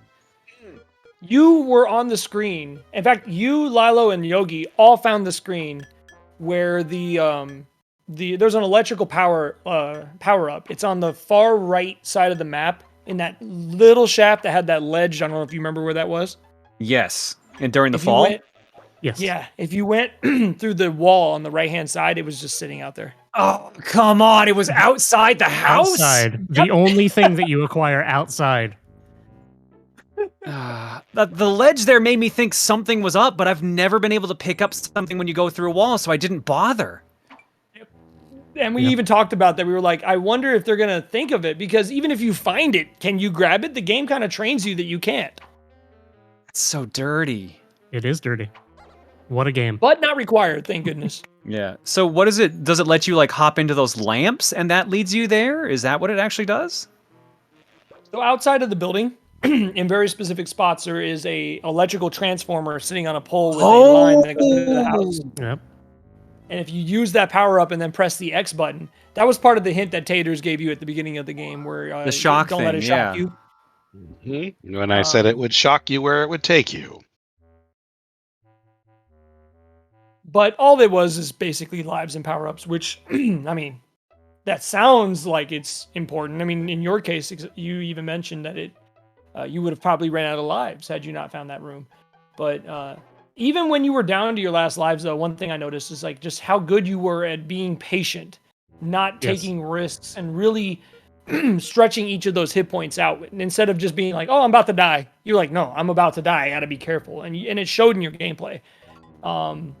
Makes me wonder because like I'm sure you have done many speedruns in your time, but I mean, you're more of like you do a lot of variety gaming and stuff on your channel as well. So I mean, like, Yeah, I don't really do speedruns per se. Like I'm not Yeah. I wouldn't never call myself a speedrunner. There's a couple games that I like to play a lot that I've tried speedrunning, but I don't have, to be frank, I don't have the patience for it because I feel like it takes your favorite game and you grind it down so much that it kind of takes the fun out of it. That's at least the way I have always felt about it. Not saying that anyone who speedruns takes out the fun of their stuff, but for me, it's just like it's too much to a game. I feel like I need to step away from a game for a bit to kind of savor it, and if I go too hard on it, I will not enjoy it as much. So, but that's also probably because the two games I tried to speedrun were Ninja Gaiden and Gunstar Heroes. So, yeah, so not exactly starting off easy.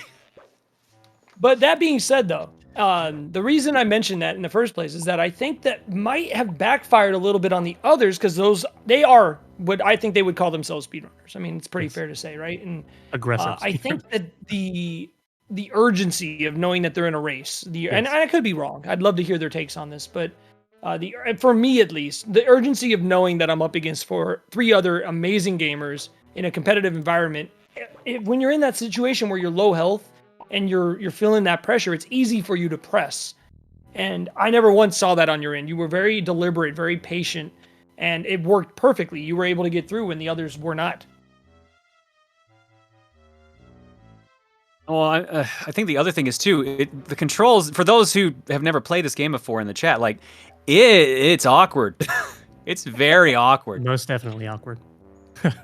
There's tons of times where I walked into a screen and then immediately got hit. There was zero reaction time. The game just decided you take a hit now. There was a couple of times, I don't know if it happened to you. It definitely happened to me in the Kerrigan fight. I was one hit away from beating her the very first time I fought her. And she spit her little green goo.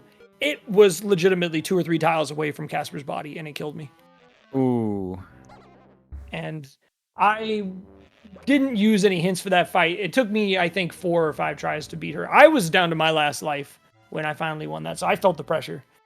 And Lilo finding a secret room, did he find or maybe he just went through the wall. Okay, never mind. I don't think he actually found the electrical power-up. As we approach the halfway point of the 30-minute warning that these runners received at the time in which John finished. And John, I just want to say real fast that it was an absolute pleasure to have you as part of this. I hope you enjoyed it.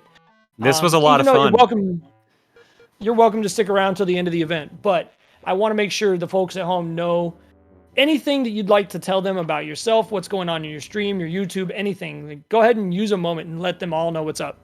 Sure. Hey, my name is ProtonJon. I am a variety streamer. I am a YouTuber. I am a man of many hats.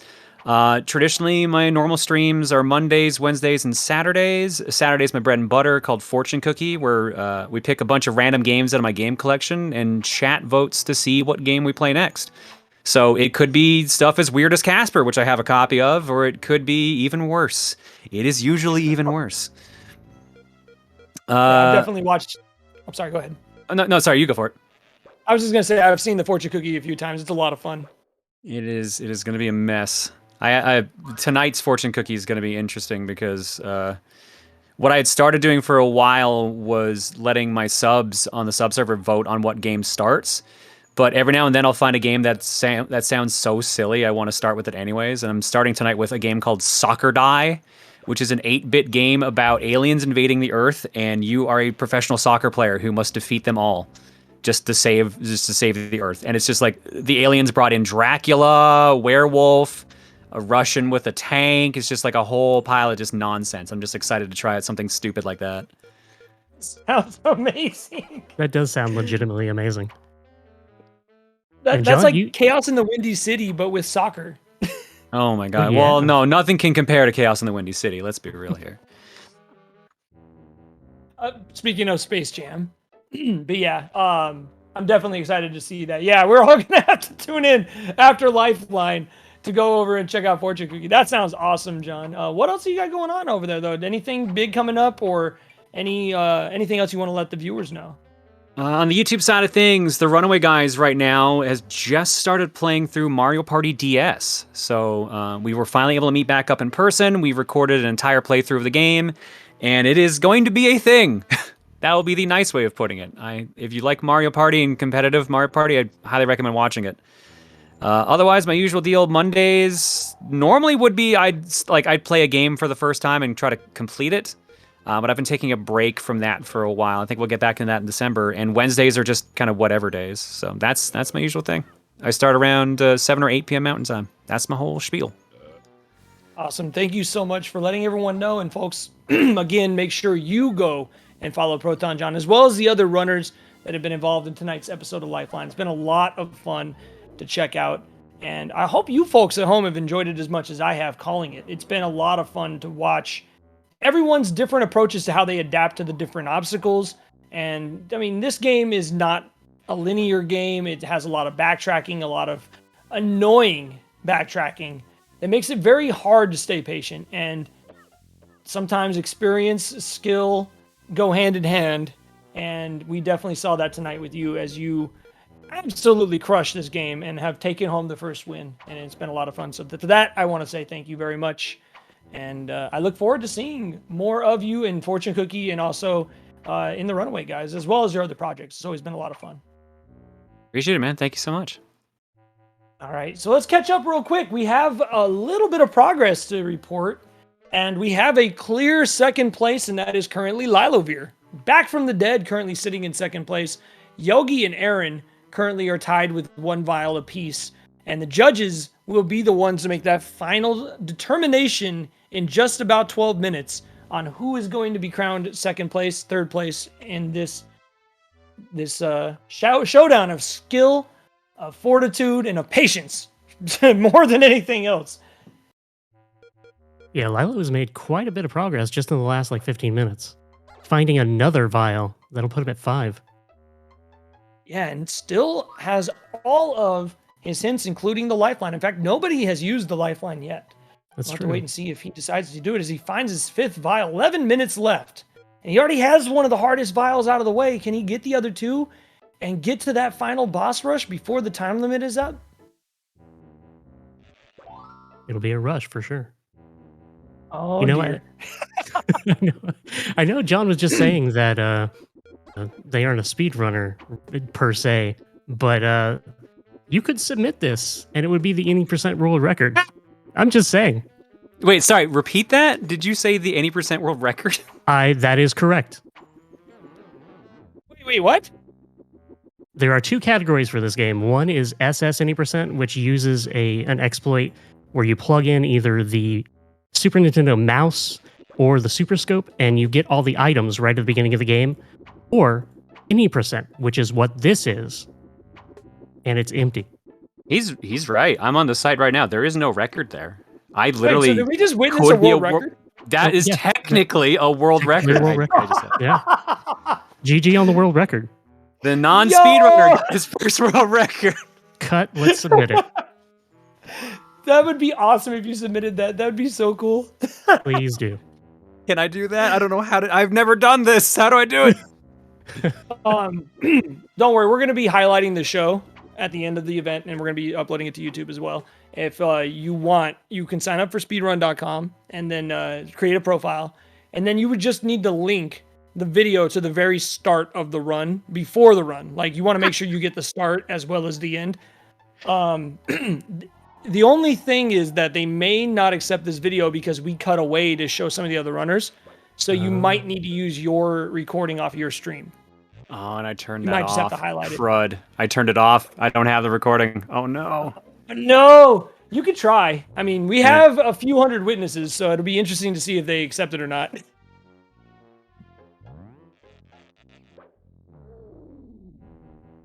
Either way, I don't even, even if it doesn't get verified, I still think this has been a remarkable showing to see yourself and the others, being able to adapt quickly. I think that's what fascinates me the most about these blind races. Not just this one, but Cusa Grande and the other amazing events all over Twitch and YouTube that do similar stuff to this. Beg your pardon. And seeing how they adapt, seeing how they think on their toes while they're still avoiding obstacles, while they have to draw maps. It's a lot. It's not easy. It's a skill that a lot of folks never quite get. Oh, that was trolly. Wow, Uncle Stinky just straight up followed Yogi there. Yeah, Uncle Stinky's the worst. Just the absolute worst. Him and Aaron. Now, Aaron up to 2 vials. Aaron might, if Aaron can last and find a couple more vials before Yogi, Aaron might snipe 3rd place here. Definitely possible. 8 minutes and 43 seconds remaining on my side as we watch the final stretch of this sudden death for 2nd place. And Lilo is close. He finds the final door. Is he going to take the one-way mirror? I don't think he's seen this yet. He opened the door. Oh, that's not it. Never mind. Okay, never mind. I thought that was the one-way mirror. Where is he? I need to look at the map. This is I'm the spot that lost. leads down to the other designed area, like where all the fire is. Oh. Yes. Yeah, you're right. I know where he's at now. All right. He needs 2 more vials. Which ones does he not have? I'm assuming the one by that one-way mirror, and then which other one? Wait, oh, he's using his map. Okay, it's the other one. Yeah. Okay, he's headed the right direction. So let's see if he's able to figure it out. He's only got 8 minutes left to figure it out. As frustrating as I'm sure this has been for the runners, it's been an absolute joy to just watch everyone go through this. This is so much fun. Not just because it's a game show format, not just because it's a blind playthrough, but yeah, like what you were saying, just seeing how they adapt, seeing how they discover the game. It is like watching, well, I mean, it is. You're watching somebody play for the first time, and just, it's kind of neat, especially when you play through it and you realize how difficult this game is. It's dramatically harder than it looks. I promise you folks watching, this is harder than it looks. But all of those little things, like how aggressive someone is, how they process information, it's just, it all shows here. I mean, the bowling balls, taking out people, just being in the wrong place at the wrong time, like in Yogi's case, where if he had just been a little closer to that final area, he might have had a shot at taking home the win tonight. Just, you know, one of those things where he was in the wrong place, unable to find those secret lives and power-ups, and that might have cost him, well, it cost him any shot at the win. But now Lilo is in the right area, although I believe he missed a vial that he cannot get while he's over here. So I don't know if he's going to be able to get the 7th and final vial and make a run at Kerrigan before the time limit is up. But sitting in a really good position to possibly take home 2nd, as Aaron finds a warp that takes him to the right-hand side of the map for the very first time in his trip through Casper today, and has really shown his own fortitude in bouncing back after that frustrating game over.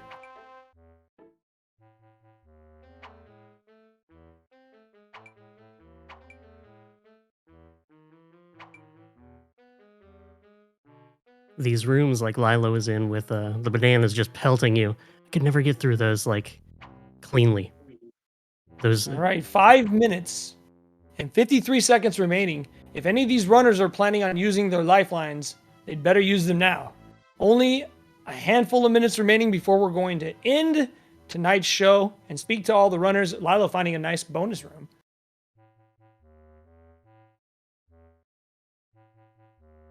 That's right, almost at that 5-minute warning.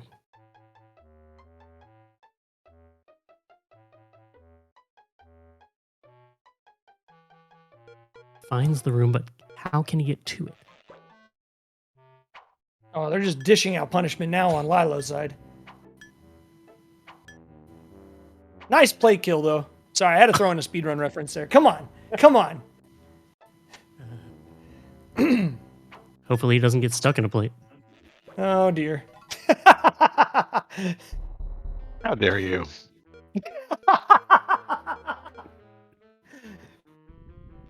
Shouts out to the Ninja Gaiden speedrun community.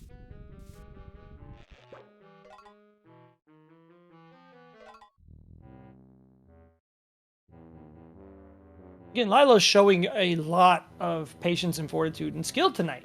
Remember, Lilo has been semi-retired for a while. This is kind of like his coming out of retirement party. And he's done a fantastic job in showing that he's still got, not only still got the skills, but man, he's playing very, very good Casper tonight. I guess I don't know. Like, is that even a statement that you say to people? Like, This you has played been some great an Casper amazing tonight. Casper run. Yes.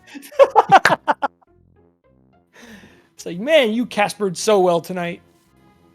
Oh gosh, look what they're doing to poor Aaron. He's stuck. There he goes. I don't think I've Caspered that well in my entire life.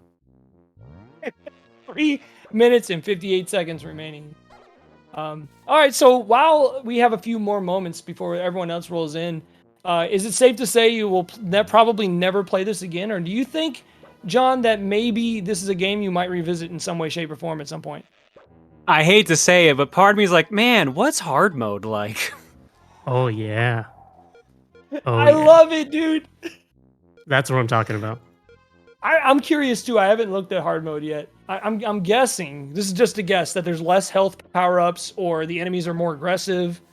Maybe there are more they hit enemies. harder. I never figured it out, and I wonder if you did. I could have swore at one point, back when you had that crazy glitch, which we haven't even talked about yet. Were you down to your last continue and then got extra continue somehow? No, it just didn't display how many continues I had. It just stopped showing it. Oh, okay. That makes sense then, because we could not figure out why. We thought you and Yogi were down to your final continues, and then you both had continues left over. And I think that's what happened. We were tricked by that glitch, which we had not seen that yet either. And apparently you found a way to find a glitch in this game, which chat kind of was making it seem like that's par for the course for you.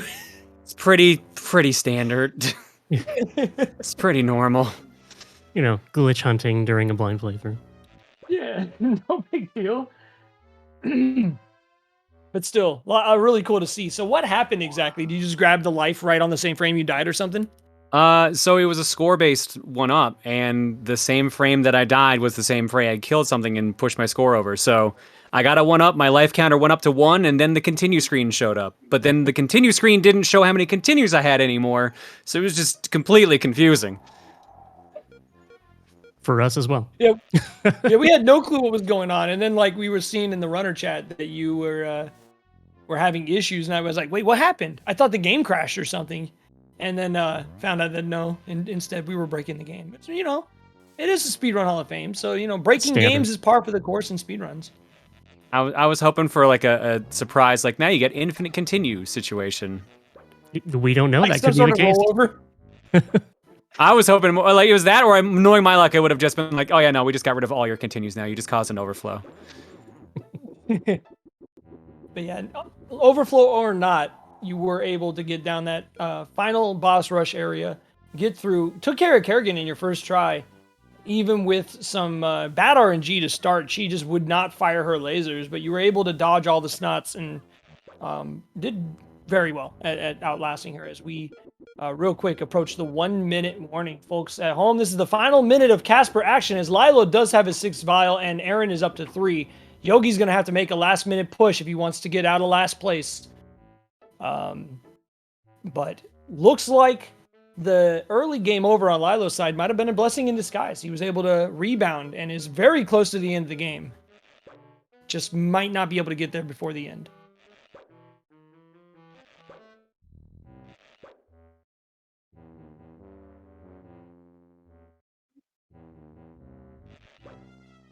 Absolutely. I want to talk to the runners after this is over. I want to bring them in here and I want to feel their frustration because I can sense it. I can sense their frustration and I want to hear it. I want them to cuss at me. They probably will. I deserve it. Here we go. 10 seconds remaining.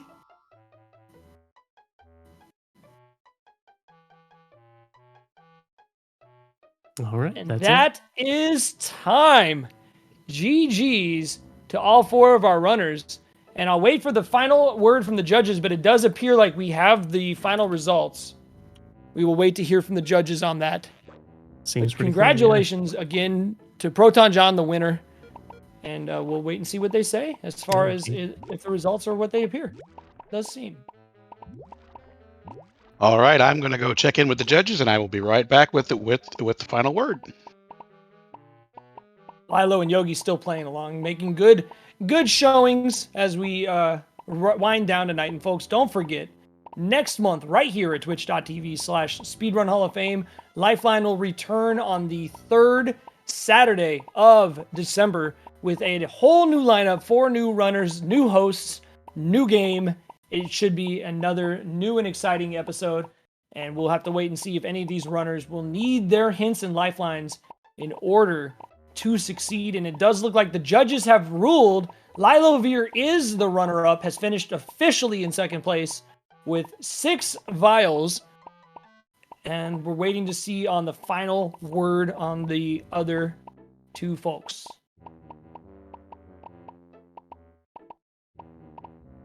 Okay, I have the final call on the remaining runners. AaronTruitt is in 3rd, Yogidamonk is in 4th, and I am bringing them out right now. Some congratulations. Your final results, your 4th place finisher, Yogidamonk, 3rd place, AaronTruitt, 2nd place, Lylovir, and 1st place, your winner, ProtonJon, and GG's to each of you 4 for putting on a phenomenal and exciting race full of lead changes, great adapting. Honestly, this race was not decided until the very, very end, and it was very, very exciting to see it. We'll start with Yogi. And the reason I want to start with Yogi is, Yogi, you were the first person of our runners to get to 7 vials. When you used your Ask Somebody lifeline, you were in the lead, and it was the only runner that had 7.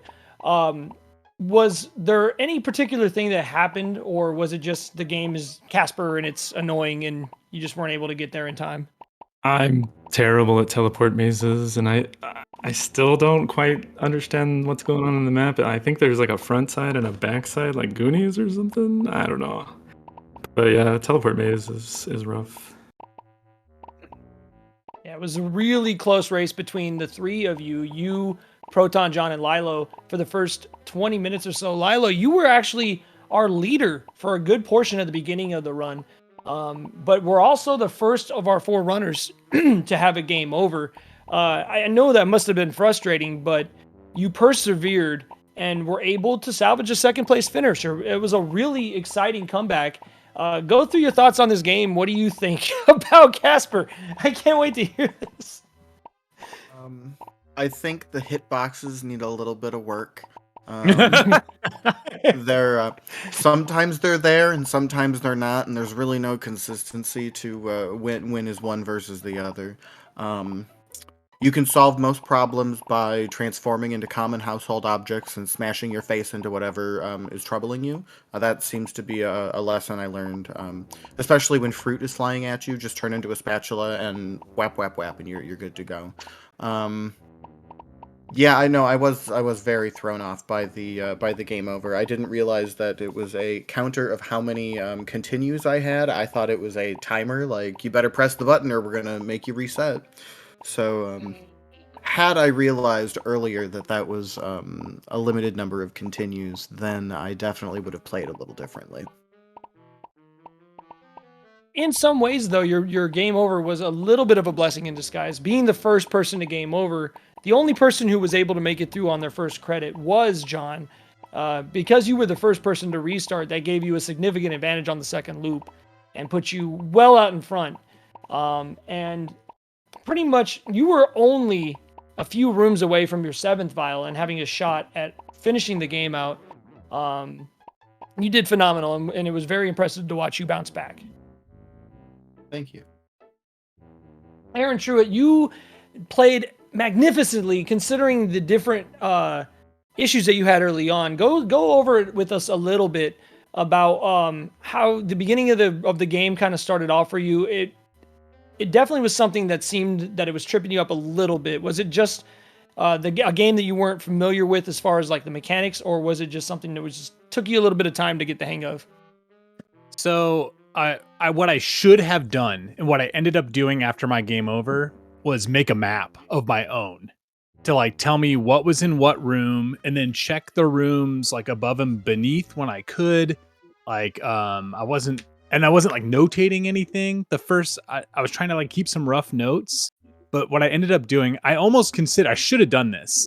I was going to game over on purpose and just like reset and start over with a map, and that's what I ended up doing when I finally game overed. and I made more progress in like the past 30 minutes than I did in the first like 2 hours. Just because I started over, took my time, and I actually pulled up like a spreadsheet and was like making colored boxes and putting little notes in it.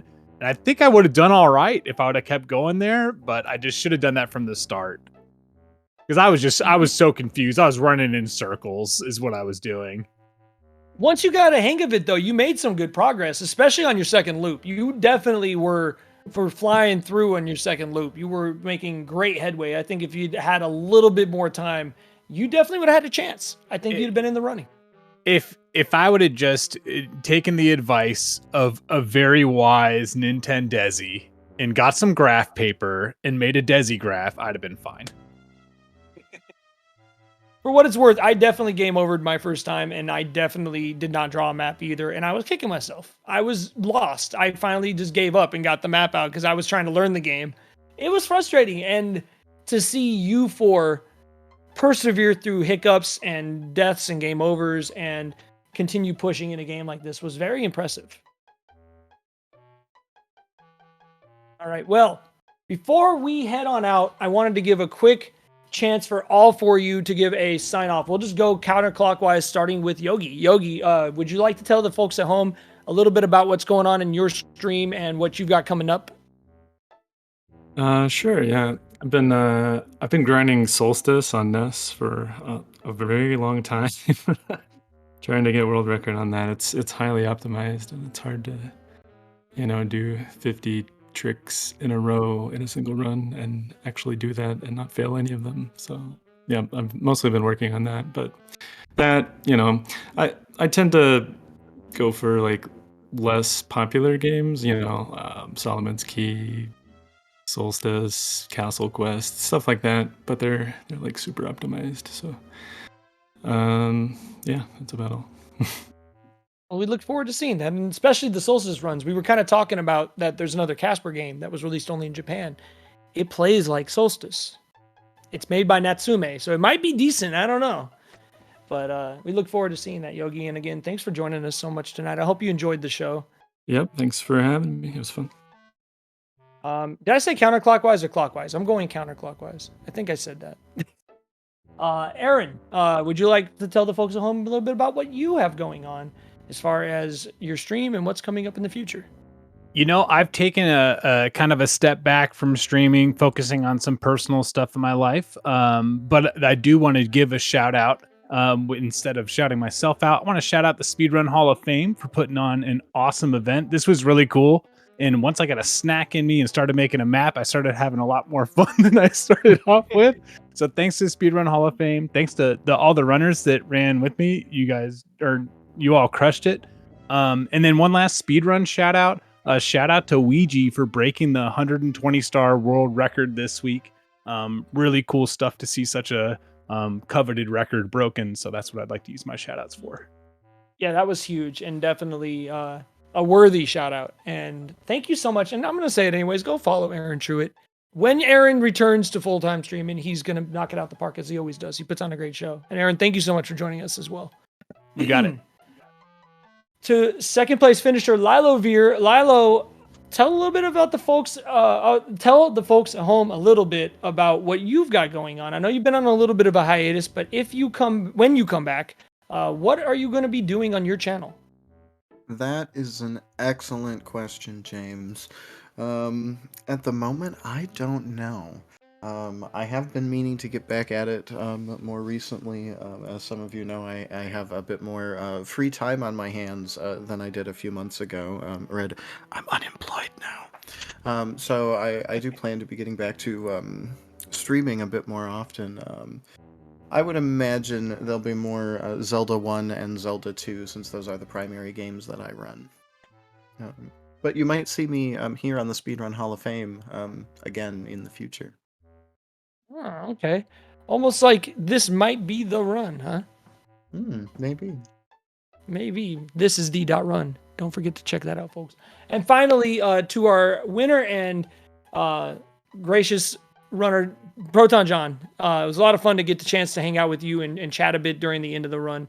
And I know we've already told folks a little bit about it, but if you wanted to give one last quick spiel so that they know where to find you and what's coming up. Hey, ProtonJon, variety streamer, twitch.tv/ProtonJon. Mondays, Wednesdays, Saturdays, I'll be streaming in like 45 minutes or so once I get my dinner.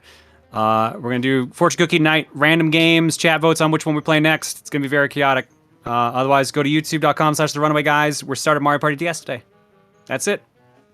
Awesome. Thank you so much. All four of you did phenomenal, and I hope you guys enjoyed it. Thanks to everyone for joining us in Lifeline. And folks at home watching, make sure you follow all four of these runners. Go check out Fortune Cookie tonight. That sounds like it's going to be a lot of fun. I can't wait to see that. And again, I hope to see all of you at some point, if not here again, at some point down the line in another Speedrun Hall of Fame event. It'd be a lot of fun to work with you guys again. You all did fantastic. You should be proud of what you did tonight. And I wish you the best of luck going forward. Thank you so much. All right.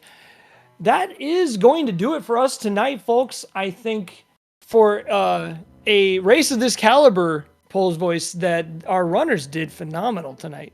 Absolutely. And shout outs to the entire staff and crew at the Speedrun Hall of Fame. Everyone did a great job keeping everything in order, getting hints, giving hints. Just amazing. Of course, don't forget to follow this channel right here, folks, twitch.tv/Speedrun Hall of Fame. We're going to have many more events, such as coming up on November 30th, right here, hosted by LOZ Cards Fan 23. We have Frame Show Night, game show inspired by speedrun-related trivia questions and starring speedrunners, having head-to-head in a season-based format hosted by the best on Twitch, at least only the best that I know of. LOZ Cards Fan is going to put on a phenomenal show. That is coming up this upcoming November 30th. That'll be the final Wednesday of every month. Don't forget as well, our first Speedrun Hall of Fame award ceremony will be taking place on December 2nd, right here at twitch.tv/Speedrun Hall of Fame.